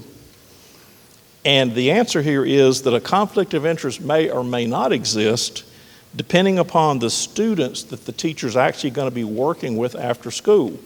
Now, we mentioned this teaching scenario because many of you are also on our teaching faculties in addition to your coaching, and so you got to be concerned about this both as a teacher and then separately as a coach. In that scenario, what the Florida Ethics Commission has said is that a public school teacher or coach is not prohibited from privately tutoring or providing supplemental instruction to public school students or from offering private summer programs to students, provided that the students being tutored, instructed, or offered the programs are not students in or on the teachers or coaches' classes, group instruction, sports tryouts, or sports teams at the time they offer the instruction or at the time that they actually carry out the instruction. So there's two things you've got to be careful about. You cannot market or offer the after-school extra tutoring program if it's a private program. Now, I'm not talking about things the school district itself compensates the teacher to do. I'm talking about other outside entities. You can't offer the opportunity during a class to your students, nor can you provide and actually give the opportunity to students in your class or on your team or in your tryout list when that's happening. So remember the two things you've got to be careful about. Now, let's look also at number 3. Does a conflict of interest exist when the school's coach requires students to purchase their uniforms or shirts from him or her, or from a company that he or she benefits from financially? So some of you may have some affiliation with a t-shirt company or a uniform company, or they may just come by and visit with you and say, hey, you know, if you can get your players to buy from us, you know, we can provide you a commission check, or we can provide this benefit to you. If you go to your players on your teams and you encourage them to go and buy things from that entity because you either own part of it or you get paid by them, you have a conflict of interest. Please do not get yourself in that situation. Please be careful. If you think, well, I really don't own the company, I just told them I'd kind of promote them to my athletes. Please don't do that, because if it turns out you actually got paid anything, then you may have an issue to deal with. Then I want to look here at number 4. A swimming instructor who is not a school employee but is hired by parents to give students swimming lessons is hired by the school to become the swim coach. So let's talk about the scenario. You're a swimming instructor and you have nothing to do with the school system. But all of a sudden, while you're providing all these private swim lessons, one of our schools hires you to become the school swim coach. Is there a conflict of interest if students who are on the school swim team are also paying for swimming lessons given by this coach? Once again, the same answer I gave you earlier from the Ethics Commission applies to this. You're not prohibited from offering those swim lessons to those students outside of school as long as they're not on your swim team, they're not trying out for your swim team at the same time that you're giving the outside instructions, or at the same time you have a brochure and say, hey, would you like to come take private swim lessons from me? So that's the standard, so that even if you were totally a private citizen giving private lessons unrelated to the school, which we don't control, but the minute you went on to the payroll or you took that supplement from one of our schools to be the school swim team coach, your hat has changed and your relationship with those students has changed. And if you're in that situation, please call Mr. Humphrey's office and let's talk about how to deal with that so that you don't end up in a situation that you just, quite frankly, don't want to be in. And then I'm going to do one more. Number B on the back page, a school basketball coach is also a PE teacher at the school and is provided with a 6-period basketball class for the basketball team. Is there a conflict of interest if he or she invites the school's basketball players to play on his or her traveling club team, which the students must pay to be a part of if the seasons do not overlap at the same time? Well, the answer is it's possible, but it depends upon which kids, which athletes you're talking about being on that travel team. If they're on your basketball team and you're actively in your basketball season, you cannot market the travel team to them. If they are trying out and you're in the midst of tryouts, but you haven't picked a team yet, you cannot market that travel team program to those kids in your tryouts for your team. If you do that, and if you're going to be paid from the travel program, then you're going to create a conflict of interest. So yes, you can have a travel team, and you can be a coach on a travel team, and you can be paid, but you cannot have on that team your student athletes at your school, kids that want to try out to be on your team at your school. And so remember, it's two prongs. You can't market it and offer it, and you can't deliver it if you've got students in that situation. And that's another one that you really need to be talking to Mr. Humphrey's office. If you're involved in the travel programs, and a lot of people are, just be sure what you're doing is consistent with the ethics standards and avoid that kind of conflict. Any questions on the conflict of interest situations? I appreciate your time, and once again, we're here as a resource for you. Our effort is to help you have a good athletic program, to help you be a good coach and stay out of problems with these conflicts, and so please call us if you need to do that. Thank you.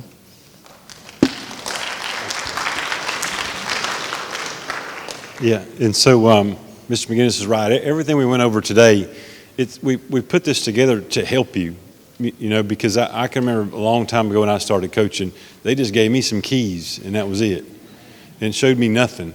And then when we do meet with coaches that find themselves in a pinch, the coach often, they're not lying. They say, well, I didn't know I was breaking a rule. And so we put this together to help you, and hopefully you can take this info and then you can grow your program as big as you want to grow, and you can coach in our district 50, 60 years. And that'd be wonderful to me. Enjoy your school year.